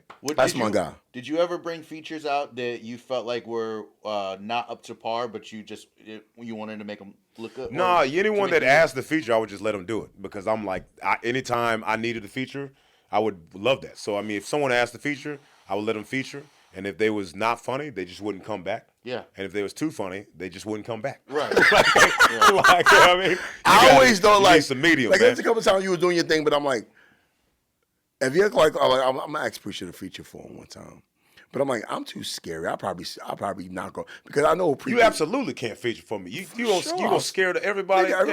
Listen, Preacher's. Akeem can't even feature for me. I mean, I know. but Akeem, Bro, it's disgusting. I've had Akeem is he's done a show. Oh, for real? Yeah, he's came here. Why can't Akeem feature for you? Bro, he's disgusting, bro. Akeem is disgusting. He's the gay me. Yes, He yeah, is. yeah. He is. Yeah, he's yeah, the yeah. gay bro. Yeah. He's raw. Like, It's like he no filter. you never watch his Facebook? No, I mean I've seen his stand-up. His sex stories? Yeah. I mean I follow him on Facebook. He and doesn't shit. care. Yeah. And Akeem is not nasty. your flamboyant gay. Like Akeem before he even came out. I don't know. Preacher probably knew it because he knew him better. Bro, than I got him saved in my phone. Let me show you something, bro. bro, listen. When Akeem, Gay like Akeem. where is it's me, Preacher, Akeem, Ken, Justin. We're all startups. I got him and shit. saved as We Know. I had this before. That's hilarious. Before he came out, that's what I had him saved as. We knew, but Akeem before Yeah. and Preacher. And listen, I talked about this on the show before with Godfrey because you know he. Someone asked me what I'm doing, so I'm just going to do a picture so they know I'm not out here avoiding them. And we knew Akeem was gay. Yeah, we know. But his brand of comedy was like kind of morbid. He was kind of calm. He wasn't unfunny, but he fell. I hated him. He fell in that like space with like a, who would I say? Like he was like a fucking, what's your boy name that always trying to purposely offend people? Vinny? No, with the glasses. And he does like this Anton. Rodney Dangerfield shit. Anton P. That's how Akeem was. Angry. But when he came out and his comedy, I was like, whoa, what the fuck? No, for real. It was fast, so he took off, bro. I would say Akeem has always been funny. Yeah. Like, he's always been funny. Like, off stage. On stage, it's weird how that works for some people. Some people are like, off stage, just be killing you. Then they go on stage and they can't flip. He's in the shell. They can't, Bro, when he came out, he unleashed a different beast, bro. That's a testament to, like, you should be yourself. Yeah. Full circle to why you hate gay people, because they're themselves around you, and you don't like that shit. They're not themselves. These niggas are being What do you mean flamboyant. they're not themselves? They're not themselves. Niggas being open. You Like, mean yo, when someone's dude, not that flamboyant, gay you know why people... The voice, you're doing your voice like that. You know why? You don't talk like that. You don't, like Saucy Santana. He doesn't talk like that, bro. But Akeem talks like that. But Akeem is not using he's not using a fake gay voice. Yeah, I know what you're talking about. The extra, like the little extra, the like,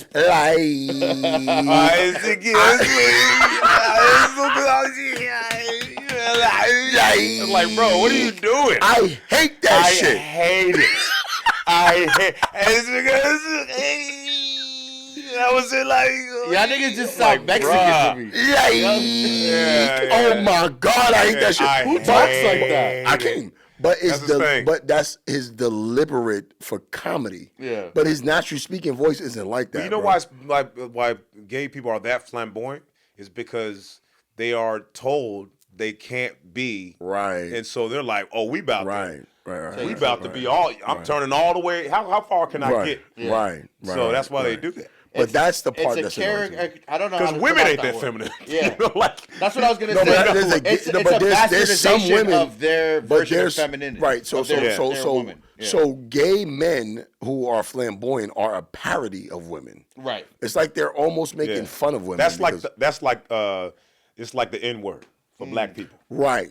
Right, because we don't actually. It's offensive to me because even when you don't use it, what do you mean? I use the nigga word. What's offensive to you? It's offensive to me when they like for me, right? They be like, "Oh, you use some hood nigga." I'm like, "Yo, I'm kind of Ivy League.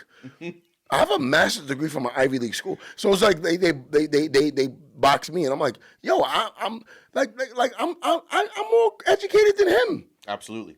I'm more educated than most people. Like, but for me, I'm always like boxed in and labeled as toxic masculinity. So I'm like, no, I'm not toxic because toxic masculinity to me doesn't even exist. Because if you put toxic and masculinity in the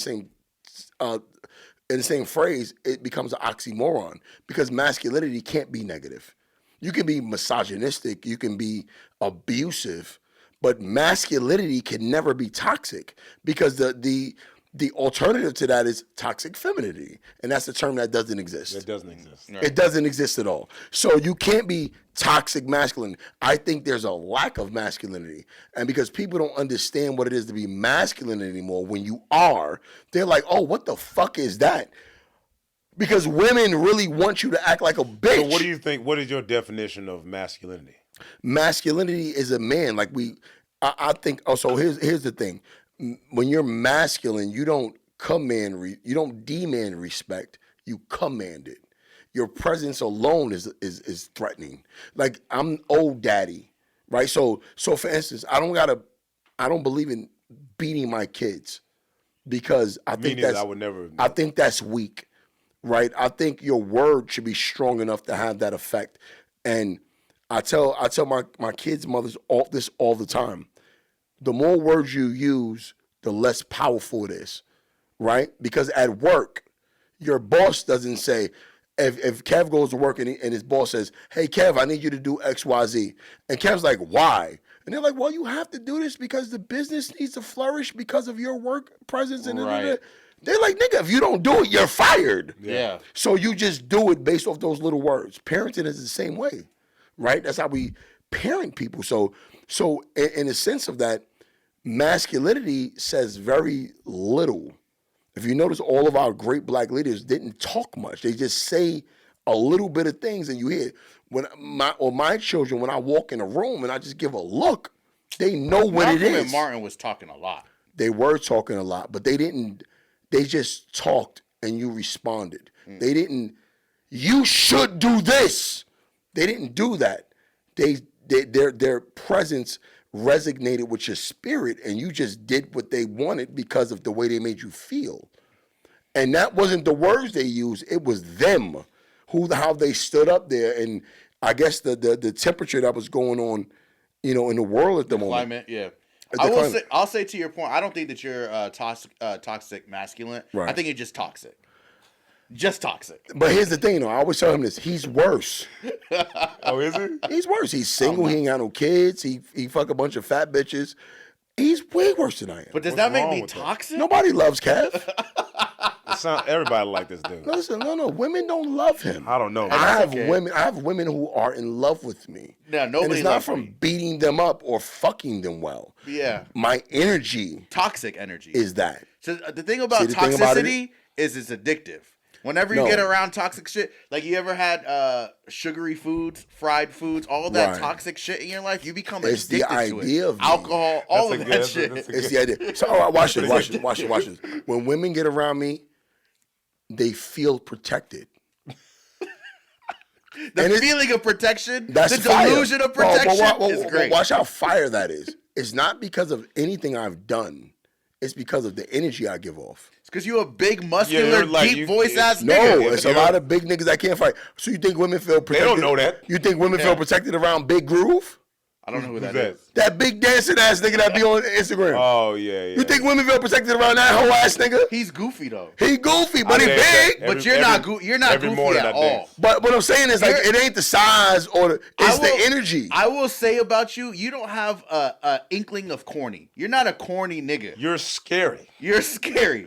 But that's ultimate masculinity. The first time I ever did a show with you, I've never told this story, bro. I was doing a show. Ken Miller was there, Chris Renoir, all of the Backpack Boys, and I had just started getting booked on actual showcases. D. Watt or Jari threw a show somewhere in Orlando. Okay. And I'm on the show. I'm going up first. I brought a bunch of people. Half of the audience is there because of me. Right. But that was the only way I could get on shows at that time. I was like bringing people. And this nigga was there. And I never met him. Did I perform? You performed. Okay. You performed, and you went up there. I never talked to you. I have a picture from that night. We didn't know each other yet. But he got on stage, and in the middle of his set, he was just like, yeah, but I'm a big nigga, and I'll fuck you up. Like, he just started talking to somebody in the crowd. He was like, yeah, I can say that because I know I can whoop your ass. And bro, it's crazy how you just be doing that. Seriously. Nobody has been like, no one like bigger has been like, I'm ready. No one has ever done that, bro. No one's ever done that. I say that to say the person that because I've seen you talk to people that are like your size. Yeah, but it's not the ability; it's the willingness. Right. So no one's been like, I'm ready. No, never. What are you gonna do? That's not how men operate. Yeah, most men don't want to fight. Men don't operate that. Men. That's why women that's why I hate this. Like there's this whole saying like a man should never hit a woman. It's shit. No. Let him land. See, let him land. Let him land. Because to me, that's like a duh. Yeah. Right? The same reason you don't hit a woman is the same reason you don't hit a child is because there's a size advantage. Right? So, but I don't like a man should never hit a woman. Nobody should ever hit anybody. Agreed, 100%. But a man should, the man should never hit a woman. That gives this pretense like, it's okay for women to hit men, and it's like when you hurt a woman, when a woman hits you, it hurts. That's an adult. Yeah. Like I don't believe a man should beat a woman up, but restraint is fine. Yeah. Like showing your strength, like. I will pick a bitch up and throw her, bro. Like, that's also how you fight niggas. I will throw you. That's also how you fight dudes. I will pick you up. Listen, I thought he was going to say, I'll pick her up and I'll put her down. He's like, I will throw her through a window. I bench 315 and up. I will pick you up and throw you. Yeah. Like, you're not going to just punch What was your max bench ever? My max bench ever? Ever. 315, 3... What's plus the 45 and a 45? That's 90. It's 4 or 5. 4 or 5 is my max bench. That's great. That's my max bench. My max bench ever, but I would never do. It's like why? Is that your max bench or is that your Japan max bench? That's like my max. You bench. Actually did that? I did that. Your Japan max. But I did it maybe like once. But I couldn't rep it. Like hell no. Like because that's a shoulder blowout. Like even 315, I don't why? Like I did that. That was my max was 315. Yeah, like 315 I could do probably like 5 times in a row. I'm a 245. But even with that, bro, I'm a 245 nigga. Bro, I'm 45 years old, bro. What the fuck am I? I don't ever lift for like I'm doing yoga now. Have you ever fucked your shoulder up? Yeah, on a bench. Bro, listen, when you fuck your shoulder up, bro, I don't know if you've ever experienced this. It's not a day. Yeah. Your shit is out for like 6 months, bro. I got a slap tear in my shoulder, right? A slap tear from lifting. From jiu-jitsu, actually. And I couldn't do a push-up for 6 months. Damn. It was the worst time of my life. You can't even lift your own body weight, bro. If you lift weights and you work out and you use that's your routine. It's over, bro. And so when you can't lift, you get depressed. You bro, I've been there, bro. It sucks. It's over, bro. Like I got it. I'm like, you can't do no dips. You can't do no pull-ups. You probably can do some cable work, maybe because of front raised up. But bro, I'm talking about 10 pounds maybe. Yeah. So, but I mean, in order to gain muscle mass, you have to lift heavy. Yeah. And bro, when that doesn't happen, it's like, why am I going to the gym? Yeah.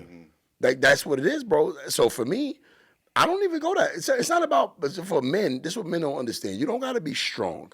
You're not Liver King. That fucking fraud. It's about looking strong. I just want to look like I could fuck you up. I don't gotta be that big, son. And in my mind, that's toxic. That's how I feel now. Before I wanted to be strong. But the thing is, like, Now you I'm have like- size on you now. But before Preacher was very like you were like. I was about 10 pounds lighter. I was Really? about 10, yeah, I was 185. No, but now I was you're 185. smaller than. But Yeah, I was. Oh, you talking about when I was like big, bro? Yeah, the like peeing in the shower video. Two years ago, it was a video you was beasting, bro. 2 years ago, I was 215. I just want to see how big I can get. 215? I was 215. And I told you like 5'9". Come on, man. You about 5'6". Okay, yeah, I'm 5'6", but I was 215. 215 is a good size. It's a good That's size, and I wasn't meant to be that size. Yeah, I wasn't meant to be that you size. couldn't. But that's because my heart was like, "What are that's you the doing, thing man?" people don't even understand. Like, it's very hard to maintain that physique Yeah. for more than a month. Like, a lot it of will work. leave. Like, I'm pretty sure that video, the not peed in the shower, but the last one we looked at. Well, walking in my underwear, but no, You but, worked out. Yeah, I worked out. right before that video shoot. You don't walk around looking like nobody looks like that, bro. Unless you're taking steroids or you're Liver King. You don't walk around looking like that, bro. So I know you're doing your thing. I am. Bro, you don't walk around like that fucking fraud online, the running dude with his head to the side. yeah. Oh, what's his name? That fucked my ex-girl, by the way. What's his Oh, name? did he? Oh, he fucked my ex-girl. I know because she said, that's my personal trainer. I'm like, yeah. Oh, with personal trainer. Yeah, you That's fucked how I bet all my exes. You fucked that ugly. Yeah. That's how Diddy got jammed up. That's funny. Yeah. What were you about to say? I was gonna ask, what was your protein intake at that time? Oh, I don't know. I just took mass gain. Okay. He's I would vegan. I'm vegan. But I got some mass gain off of Amazon, and I just was like, I did the masculine thing. yeah, Because the it thing works. is, What is mass gainer? It's a protein with with a bunch of creatine in there and shit like that. I don't know about creatine. It's creatine and masculine. Oh, okay. For sure. But- I mean, because the size comes too fast. It's the carbs. All that So it's all that food steroids. you eating. It's No, steroids. it's not. No, steroids. it's a shake. Steroids have probably been. It's not It wouldn't have D-ball took or me nothing that like that. long to get that big. I would have been. I would have been like. In jiu-jitsu, everybody on steroids, man. Bro, My son is in jiu-jitsu. Oh, I thought you were gonna say he's on steroids. Like, bro, he's too young. He's 6, bro. I know. That's So good. Cairo, That's good. Yeah, Cairo does That's Brazilian dope. jiu-jitsu. That's yeah. dope. At And 6, he's amazing. he ain't gonna never get bullied. He's amazing, bro. He does, and he's a viral kid. I would say this: there's a lot of athletic people that don't do jujitsu because a lot of black people, Fascinated with kicking and punching. But like, boxing's free. You get some gloves, you good. A basketball hoop is in the park, it's free. That's why soccer is the number one sport in the world because you just need a ball. yes, You know What does it take to do Jiu-jitsu is soccer? expensive. Soccer is the You most. gotta have a lot of you What? gotta buy pads and shit. Jiu-jitsu, No. just MMA in general is expensive. It's It's expensive? on average about $150 a month. Yeah. So for a parent, For think what? about for a parent. Well, you're learning technique. You're learning for the rest of your technique. life. Oh, so you're saying the classes? are And Brazilian expensive? jiu-jitsu is deadly, bro. I mean, great. you're learning stand-up game, you're learning grapple game, you're learning defense, you're learning the opposition. Like, for instance, Brazilian jiu-jitsu, what's so amazing about it is that it doesn't matter how big the person is, bro. It don't Yeah. matter. Because You're once using you their get on the weight against ground, them. Yeah. well, that's Aikido. I did Aikido. Okay. But with Brazilian jiu-jitsu, bro, you're learning actual technique. Aikido is momentum. So that's what Steven Seagal, he can't fight, by the way. I'll beat the shit out of Steven Seagal.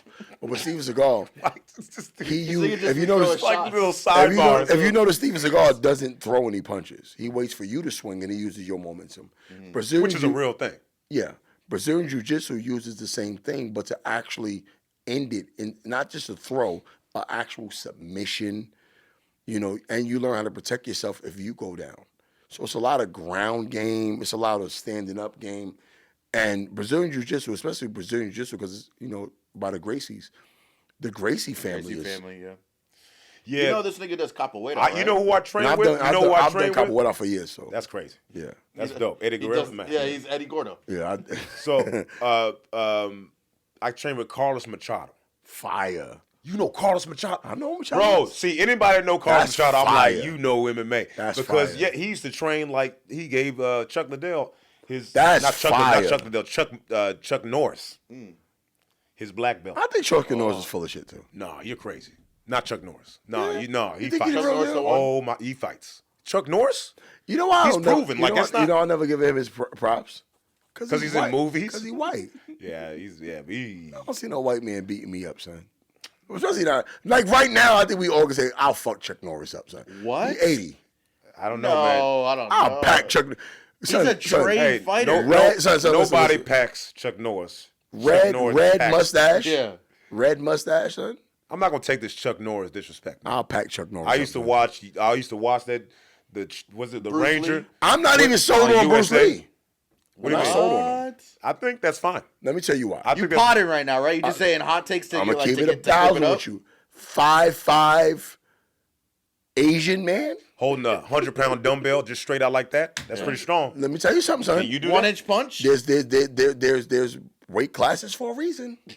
But yeah, Who's your guy? Michael J. yes. White. Michael John White? Yes. Yes. You're a racist. No, that's a big, brolic black man, And he moves. and he moves, He bro. moves. He like 6'3", 250. Bro, doing that will fuck you up, son. Like I saw Tasha Mayweather, fucking up the Why Did I Get Married? Mayweather is in a pound for pound one of the best of all time. Yeah. 50-0. You think you But can beat Mayweather? I mean, I think Mayweather will punch me up, but I don't think Mayweather gonna knock me out. He probably can't knock you out. He can't knock me out. He will excuse me, fuck me he up. probably can't knock you out. Respectfully. The only reason. I'm saying, I'm a trained fighter, so it's listen. different. I'm a trained fighter. Yeah, so I don't know if he can knock you out. he will fuck me up though. I'll give him that. I mean, He's gonna get more hits. Body shots. I He got a think- couple of kidney punches. No, but he fought Logan Paul, and Logan gassed in the first round, and he couldn't like put him out. Right. But Logan Paul is huge. You know what I mean? So it's like that's the only reason I'm like, yeah, people that are smaller just don't hit. There's a girl that I was grappling with. She was in the UFC, Right. and I tried to let her take. She couldn't take me down, and people were like, man, you know, women are not like strong. And I'm like, bro, but she would have took down any one of y'all. Yeah. She can't take me down It's 'cause because you're trained I and train. you're bigger, yeah. So it's like him knowing how to. If you struck before, you know You're how to trained, box. yeah. So it's like you know how to block some punches. Yeah. You can take somebody that's 145 pounds punches. Right. And it's not gonna like, you know. It ain't gonna really do much, bro. Like, but the thing about it is, if you're a trained fighter, bro, you don't want no smoke. And the main people you don't want smoke with, son, a grappler. Yeah. Bro, relax. Oh, as soon as I see you get on the floor, I'm done. like our friend, he's both our What's his name? Phil. Oh my God. You don't want no fucking. Phil is want a no tall. He's tall. Phil's about 6'2". 6'4". He is 6'4". 6'4". Skinny. Yeah, his Phil's probably legs. about 180, No, 185. he's about 190. He fights at 170. Right. So, but so he's got to be one. But bro, 185. that 190. motherfucker, bro, I'm not playing with him. I'm not. But he's a spider, bro. Like, I'm not playing with Phil. Yeah. Phil is tall, and bro, he will fuck you up, bro. Yeah, it's crazy. I'm not playing with Phil, bro. Yeah, it's crazy. That guy right there. I haven't even sparred him. I don't want to spar. No, hell no. I want him to still be my because Phil, first I'm of not all, gonna like him his anymore. box game is nasty. Crazy. And he's a grappler. He's a grappler though. Yeah, he's a grappler. But he also that reach, like you don't Bro, come on a 6'4" reach. Come on, man. I feel like MMA is very gay. Do you? Yeah, I think like UFC in general, mixed martial arts, any type of grappling is all very homoerotic. I think he's There's a there's like a lot of like male on male sweat. Nah, it's just not for me. Like, So you don't like basketball? No, not a fan. I think all sports are gay. Yeah. Yeah, no. Trans shit all day, I'm here for it. Sports, nah. Shit. Listen, hella gay. Oh shit, we over 2 hours. God damn, this is a great episode. It's probably the best one yet. Ping God pong, damn. Ping pong not gay. Ping pong, baseball not gay. I mean, you're literally slapping balls. Wow, it's 11:30. Hella gay. Fuck. Yeah, yeah, you're right. You know what? Take it back. Ping pong hella gay. All right, pack it up. Yeah, let's get. So Preacher, I'm gonna start using it. Preacher, this is great. This is. Am I using that right? This is. Yeah, I use it right. Yeah. This was so fucking fluid and so fucking. We can go like another 2 hours if you hella want to. Fluid. I'll pack you up. It's good. Preacher, yo, bro, it's different when, and I'm glad that and maybe Kev could agree on this.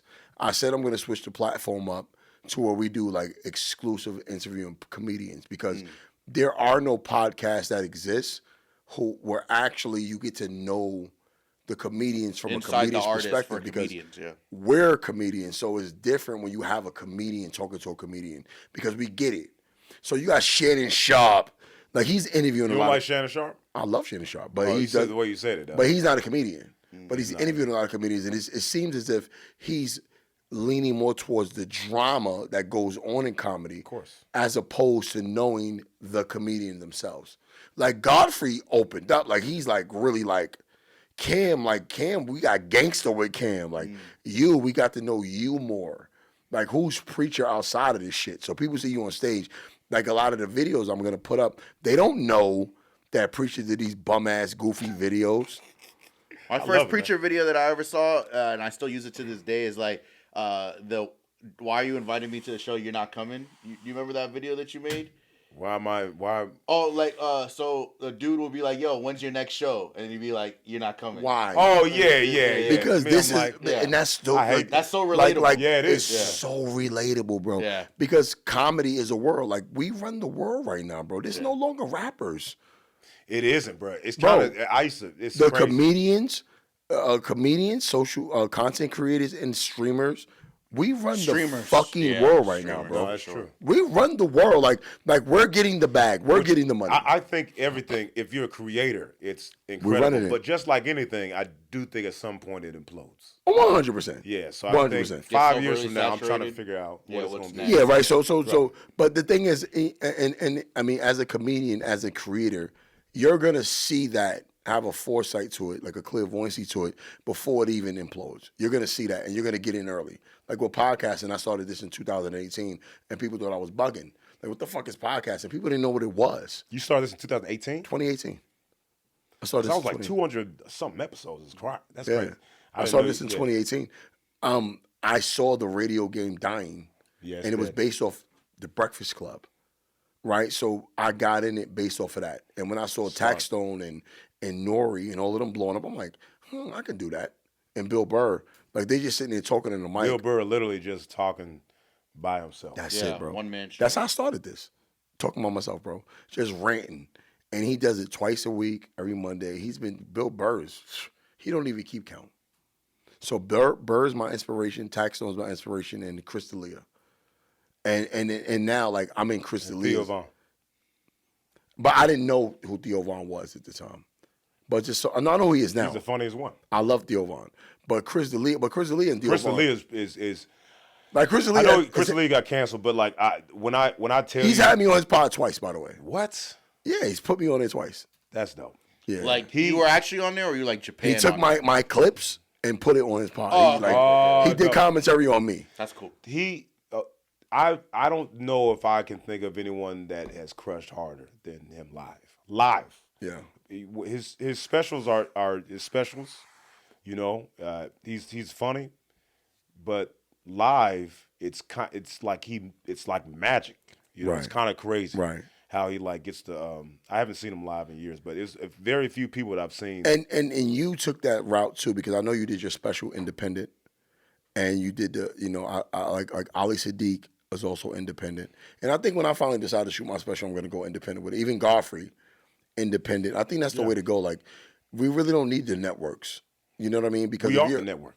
We are the network.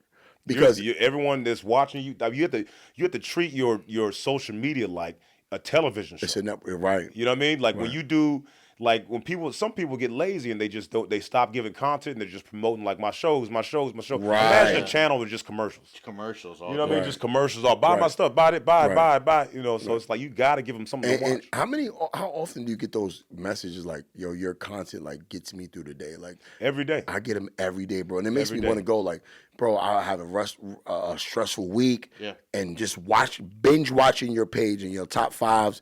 Like that's it keeps me going, bro. When they send me those messages, I'll be like, yo. Because you get it too, because you have the same thing. Yeah. And that's an amazing feeling. So shit like that is what keeps me going. Fuck the money. No, not fuck the money, because the money's great. You need the money. But that right there is what motivates me to keep going. You know what I mean? I always tell them, like, all right, if I'm getting you through your day, give me some pussy. Like, I always try to see or bussy. No, not all that. Yeah, just a little bit of titty. Send me a picture of your titties. So listen, Preacher, if there's anything you can give advice, and this is cliche, but we're all comedians here, and you are one who's blew up and crossed the threshold, and me as a person who's still ascending, and I feel like I want to get to your level at some point in my career. That's crazy. Stand up wise. Yeah. No, that's like. Right. I mean, social media, I'm killing it. I mean, Country Wayne, bro. Different. I mean, even it's like he's independently have done this. Yeah. I mean, it's like people. My only advice would be to like, I mean, just never do tomorrow what you can do today. Just I seen a quote where it's like from the military where someone's like, you just quit tomorrow, not today. You know what I mean? So it's like just keep going. You should just be consistent, like writing every single day, like it's your morning coffee. You should be writing every single day and just be trying. Because I'm telling you, the funniest people, everybody's funny. Right. Everybody's funny. And I said this before, but it's like the difference between, the people that are super incredibly successful and the people that are just doing whatever is they walk up escalators. Your talent's gonna bring you up there anyway, but you gotta walk up that motherfucker. You gotta, man, you gotta do some extra work and honestly, man, you'll love it. Love it. Right. Don't do it to exhaustion, man. Like it's right. And also his work, man. Like I was talking to another comedian and he was complaining. He was like, I don't want to do editing. I don't want to do writing. I want to do just my comedy. I don't want. Man, it's like you can't just do whatever you want. Everybody wants to do what they want to do. Yeah. You gotta do all. You can't do like you could be at a job. Right? He's a full-time comedian. This guy I'm talking. He's a full-time stand-up. People get babysitters. They request off work. Just so they can go. They pay for parking and they do all the drinks, just so they can watch you do stand-up. And it's like give them something. Give them something. Yeah. You know what I mean? Like why you complaining? You could be working at some job you hate. But you have the job of your dreams, and you complaining because you got to do something extra. It's like, bro, just do the extra. Right. Do the extra, and you'll be fine. And I'll add on to that. Like for me, like there's podcasting going on, running this studio. There's stand-up comedy going on. There's social media, which I got to come up with content every day. Like not just for my own page content, my own platforms. I'm signed to Complex, so I got to give Complex a whole nother version of myself. Yeah. There's other different. TikTok is different from Facebook. TikTok like when your video is trash. Yeah. They don't like edited stuff. You got to do it different. They just like put your face up there. You got to do it different, have some bro. Dirty laundry and you in the have background. to understand how it works. Yeah. Then I do voice acting. I have to do all of these different things and be multifaceted in the same place and edit all of these things and keep going, bro. Because consistency is key. And also, bro, if you stop at any point, you whack, nigga, just go get a fucking job, bro. Respectfully. Get a job because Preacher is where he is because of Preacher's work. Like nobody can be like, nobody can say that, bro. Because I watched it. Yeah. I watched that shit. Like I watched that. But a lot of people did help me out. Huh? A lot of people helped me out. They helped you out. I don't even remember all the people that helped me. But you had the for sure. You had it. Like, you know what I'm saying? Kev is still going. I'm still going. Like nobody's slowing down in this game. Like even shout out to my homie Godfrey. Like Godfrey's like, yo, bro, this shit is a lot of work, and I gotta go do rehearsals. I made fun of him the other day. He said, yeah, I gotta do a rehearsal. I said, fucking dress rehearsal. What are you, fucking bitch? For what? For the Apollo shit. Oh, really? Like this shit is work. And then the thing about comedy is our job is literally to make another person's day better in lieu of what we're going through. In exchange like, for titties. Have you, I mean, we've all done it. Have we all had like the worst days ever and literally had to get on stage anyway, bro? Yeah, I know. That always makes me feel better. People die. Yeah, people, yeah. You gotta just wipe that shit up. Like Jari last night, he was like, yo, I'm still trying to find my button. Mm-hmm. And I got he's like, yo, you got a button, bro. Like literally. What do you mean by that? So, coming to the stage, like the button is like, I cut everything off, and it's comedy now. For me, it's like I need the button for me is the laugh. Right. First laugh. My first laugh. First laugh. Because I mess around, I need that laugh. I get the button. I mess around, don't get that laugh, and I'm already feeling bad. I get the butt of the job. And actually, comedy itself is an outlet. Like, even when I was going in on my daughter and my baby mother last night, right? It was funny, but it was real.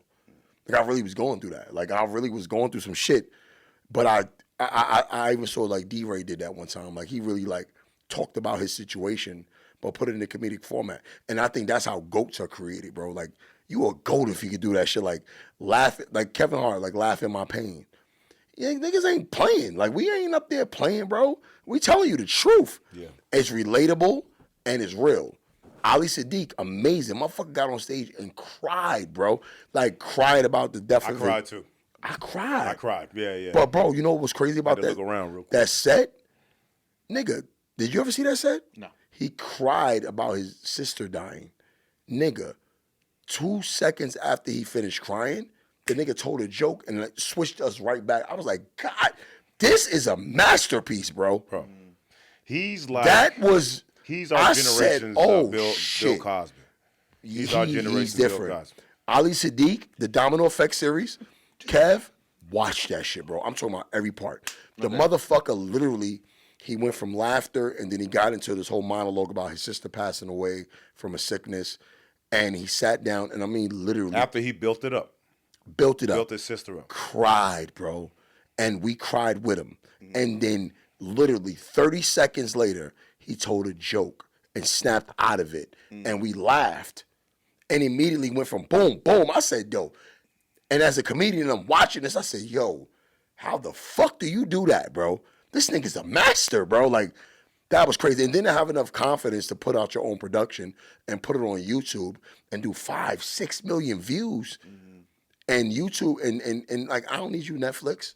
I said, damn. Yeah. This is different. Even with you, when you say, yo, I'm putting out my own shit. I don't need you. I'm doing my own shit. Yeah, I wanted to put, man. But, bro, like, it's there. It's there for us, bro. Like, I just, man, listen, comedy is crazy, bro. I think that we are in a really good time. Yeah. You know what I mean? I like it, and we can do whatever we want to do. I mean, AI really is, you have no excuse for anything. No, that shit you said, the follow through stuff, just to give you the ideas. I'm gonna. You could upload your audio. You know what I mean? Like, you can upload audio. You can upload like man. You could just. I mean, it's scripts. Hey, y'all hear this? This is some different shit. So all you corny motherfuckers out there who ain't getting no laughs and shit, listen to him. Maybe upload his shit and steal something. No, but like, don't steal no. AI is not funny. It's not funny. They're not funny. Like, just the ideas. Ideas. Yeah. Not even the ideas. I'm talking about like when you do your set and you record your set, copy paste into and then be like, hey, what are the new bits I did tonight? And then it tells you, you can say this is okay. You can read through it and you can. Sometimes you'll think of something on stage and you'll forget. Right. You know, I forget a bunch, bro. That's amazing. Listen, I was telling Kev that I have this thing with me. Anytime I do a show, 2 seconds before I go on stage, I forget. Yeah. It happens to you It too. doesn't go away. Yeah. It just doesn't go away. It happens to you too? Yeah. Holy shit. I forget everything. I forget I wonder what everything. that is. I wonder what that is. I don't right know what before I go up, I'm like, what was I talking about? Bro, I have to repeat. Oh my God. Yeah, Thank you for saying that. It's not just me. No, that happens. I think it happens a lot. Every time, bro. You too, right? Yeah. That's pretty I common. forget my set right before I got it. I'm like, yeah. And then I'm warming up. The host is about to bring me up, and I'm like, what the fuck was I gonna? Yeah. And it takes me like getting through my intro and shit and dancing and I'm like, okay, that's what It's I'm so doing. hard for me to work on new material first because, like you, I need that laugh to feel comfortable on stage. Sandwich, baby. But yeah. So I want to start with old shit that I know works, and then I want to work new shit. But the new shit I don't remember. But the difference is what feels the best is like, and Preacher could attest to this, when you're performing in front of your people, like they paid to see you. Yeah. So they know what to expect. Yeah. That makes comedy a little easier because they already little?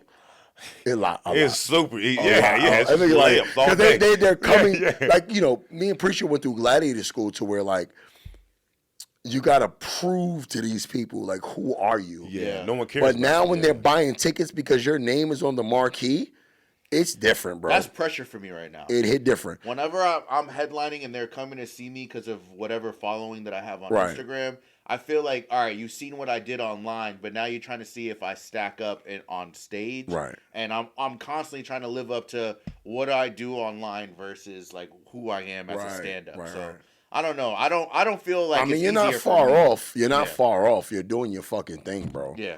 You know what I mean? Appreciate that. Yeah, you're definitely doing your thing, especially you with me, bro. So like, come on, bro. It's a no-brainer. You with me, so you're good. You're good. So Preacher, last closing we did. Shit, we almost 2.5. This is the longest one we did, and it's fluid. It's an amazing show. Mad fluid. Anything you want to say, bro, before we close the show out, bro? You know, this don't sound corny to this dude, but remember to love yourself. Bro, listen, that's my mantra. I love that. Yeah. I love that. That's good stuff. Yeah, I think a lot of people, not like in a selfish, like. Listen, I have 6 children. I love myself more than my children because I can't give them 100% if I'm not giving 100% of myself. Yeah, exactly. For sure. So that's amazing that you said that. Yeah. Cool. Yeah, I love me more than I love my kids. Yeah, but I know he means this, but if he had to sacrifice his life for his kid, of course, 100%. I'm out of here. I'm out of here. Yeah. I love my children. Yeah. More than anything. It's you. World. Yeah. It's little yous, bro. Yeah. That's why it's so messed up when like a child don't like their parent. It's like, bro. That's like, crazy. That's crazy. I'm the only non-hater you got. I hate that. I'm the only non-hater you have. I'm the only person that genuinely wants you to be better than me. Yeah. Sometimes my sons, I literally want you. Like, I'll be like, yo, my son he's more handsome than me. That guy looks better than me. Yeah. He looking good looking. A lot of kids' parents be their first bully. I will never hate him. A lot of kids' parents be their first bully. No, I bully my children all the time. People be like parents be bullying their kids. They like project on them. They hate on them. They want them to live a certain way. I want my kids Mothers to do a lot of hating on their daughters. Oh, that's a fact. Yeah, bro. There's a lot of projection. A lot of projection. A lot of insecurity. Yeah, bro. My daughter lives with me. She's 22. I don't ever want her to leave. She's 22. She makes great money. I pay all her bills for her. You don't ever have to leave. You know, it's weird. It's weird how like living with your parents when you're younger, you're like, I want to get out of here. I'm trying to get out of here. But it's only like, for guys though. You said what? For guys. No, but I want. We want a fucking peace. I'm talking. That's funny. Yeah. Yeah. That's we don't. Yeah, we want a fucking peace. That's our thing. We want a fucking peace. Yeah.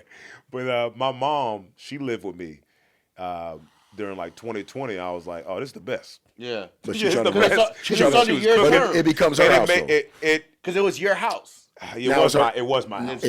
When your mother lives with you, you still live with your mom. It's not that you want to get away from your parents. You want to get away from the food, rules. and it was like laundry was done, and then I just don't want to I want to be better when my mom. You know what I mean? Like, so I'm just like I'm just more on my job. You want to move out because you don't want to deal with the rules and the control. But when it's that's your what it crib, is. Yeah. When it's your crib, you don't have that. It's still their rules. It's my crib now. Because you have. Also, my mom has like she has like her own house within my house. She got like a mother-in-law suite type shit. Yeah, like a mother-in-law suite. I turned like I have a garage, and then How many houses do you have now? 8. I don't have no 8 houses, but I'm doing all right. I'm doing all right. I'm just Preacher Lawson is, listen, aside from the nasty fit he got on tonight, he's a very rich man. No, I'm not. I'm not. I Googled his net worth. And it's a lie. He's worth about $8 million. Like, okay. That's a lie. I don't have no, I've never. I said, nigga, I Googled your net worth, nigga. Yeah, well, they lie. That shit do be cap. They lie, bro. That shit be cap. They be lying, son. Look this nigga up right now. Bro, there was this girl I used to date, and she was an influencer. She does pretty well, and her network said she was like 50 million or something like that. God damn. And it wasn't. Yeah, you can't. And it wasn't. It was not. How do you know? It's either less. It's either less or more. Yeah, it's less or more. Yeah, it's and like a lot of guys they like devalue them, and niggas be like, I know a lot of guys they be like worth like $1 million. I'm like, bro. Damn, why they playing with you? Why they say your network is 37.9K? $37,000 is crazy. You got that. Maybe that's just from YouTube. I didn't actually click on the thing. Oh man! Oh, that's that thing about yeah. Oh, now you make about 40 grand just from YouTube. Oh, that's crazy that it says that. But that's not even your biggest bag. That's crazy. I don't have nothing. I've never seen $1 from YouTube. That's with all the subscribers you have. I don't even know. Wow, you ever did an AdSense? Yeah, there's some ads on there, but I don't touch No, that. the AdSense account. I bet you if you look at your AdSense account, you'll be like, what the fuck? Oh, okay, maybe. Look at it. I looked at mine the other day. I was like, man, when I'm getting millions of views, I'll pay attention. right. You know what I mean? Like I'm not even. He's not kissing that. Yeah, that dude is crazy. You ever look at you ever Google yourself and see what like the first questions are that come up? Yeah, like my wife. Yeah, actually, it's like always wife, and he like network. Preacher Lawson gay. Nah. I got That's is Preacher Lawson vegan? Is Preacher Lawson clean? Does Preacher Lawson have a Vegas show? What is Preacher Lawson doing now? That's dope. No, I mean people. You don't want that last question. that mean people like you. That's good. That's Yeah. You know what? Let me check me. Return to Racing Bulls. What is that? I don't know. Who What is that? is Will Mills? Let's see. Oh, this is just Lawson. It's not Preacher. Oh, okay. Just I a don't nigga Look, named Lawson. fucking internet personality. But that's it. Will Mills. If they put Will Mills gay is bad. Will Mills. Let's see. Will Mills. Age. That's the first thing. They think I'm lying about my age. Where the like fuck this nigga is childish. How? That's how the is he Will doing- Mills age. Oh, they got my son up there. Will Miller, happy. See, look at that. All my kids. That's beautiful. All my children. All my children. But anyways, guys, we gotta wrap this motherfucking shit up. Yep. Preacher, I love you, bro. I love you too, man. And man, it's so good to call you a friend. And bro, we've been rocking at it for so long, and it's dope to finally have you here on the show. And I think like you're here at the right time, bro, because now we're relaunching, and to have you as one of the, you know what I'm saying, the first guest on the new version of the show is dope, bro. Because I'm trying to base this around just having the best comedians in the world. And it got, Godfrey, Cam Patterson, and then you was like, bro, this is phenomenal, bro. Like Divine intervention. it is. It really is. So when you shitted on me last time and dissed me, it made sense. That was just God. Like, nah, not yet. Not yet. But I'm glad to have you here, bro. And I don't got to tell y'all where to find this guy at. Just put in Preacher Lawson. You know who the fuck he is, man. He's doing his thing. You got any specials coming up, anything like that? I just filmed my third special. We editing it right now. Okay. I think it's good. Where'd you filming at? In Portland, Oregon, where I was born. Portland. Okay, okay. Yeah. But listen, guys, shout out to Preacher Lawson, man. My brother, man, in comedy. He's doing his fucking thing. He's all over the place. Catch him where you catch him. I'm not even, any shows coming up soon? It don't matter, man. It don't matter. It don't matter. He gonna be somewhere that you want to be. And one of the funniest guys I know, one of the guys I knew when I saw him and I met him, I was like, damn, I'm gonna link in with him. One of my favorite picture in comedy is the one with all us outside the other bar. Yeah. It's me, you, Ken, I think Ricky, yeah. Akeem. Like we all started. Was Justin up there? Justin was there. Yeah, Justin was there. Right. We all started together, and it's dope to see how everybody just grew. Akeem out here blowing up too. He did that podcast with Godfrey. Angela Yee. He's on Angela Yee all the time. He's doing good, man. He was on here one time, and Akeem, motherfucker, unfollowed me on everything. I don't know what I did. Oh, what'd you do? I don't know. You don't follow anyone. Right, but he was following me. He unfollowed me. Yeah. And I'm like, what the fuck? What the fuck we beefing about? I told Garvey, what the fuck we beefing about, bro? Why didn't you just reach out to Akeem? No. That's so funny. I'm gonna see him Thursday, so I'm pretty sure he's gonna be at Godfrey's special. Sometimes I follow and unfollow people on accident. Yeah. You ever do that? You're like, Yeah, how do all I the time. follow? Well, a he person? never was following me because he's sassy. So he was like, oh, you ain't following me on Instagram, I'm not following you back. But Facebook. Oh, yeah. So you we get anybody that always- unfollows someone that doesn't No, follow but we people? always was friends on Facebook. He unfriended me on Facebook. And I'm like, what the fuck did I say? So, but the thing, Akeem is usually my gay scapegoat to tell people I have gay friends, and I always use him as an example. So he probably ain't like that shit because I was using his name too much. So, He's nigga, I can't be Where gay. Where the other gay guys at? Why is it always me? Like that type of shit. But yeah, man. But Preacher, man, thank you so much for coming out, bro. Absolutely. Got me drunk as fuck last night, man. I did. I didn't even, man. I left. I didn't even get to see you. We had a great time, man. And Yeah, we I'm always good. have a good time when we see each other, Absolutely, man. man. But it's Absolutely. always good, man. I love you, man. Keep doing what you're doing, and I know you are, bro. And you're gonna keep one of the goats, bro. That's what I hope for everybody, man. Yep. Shout out to Kev, man. Me and Kev out of here, bro. And Miami tomorrow. Here's the comment. No, don't say tomorrow, bro, because this show is coming out in like fucking 3 weeks. Never mind. My bad, Miami. But man, here's the comedy, man. Preacher Lawson, man. Look at him on all social media platforms. Look at all the specials that he has, all the social media things going on. Preacher Lawson, one of the motherfucking goats of this generation. Yes, sir. And this is All Jokes Aside podcast, episode 229 in the books. Peace. No one told me we're gonna do that. Pack it up. Please, pack it up. Pack you up, motherfuckers. Put a suitcase on. We out of here, man. Fold it together. Did I say that right? We out of here.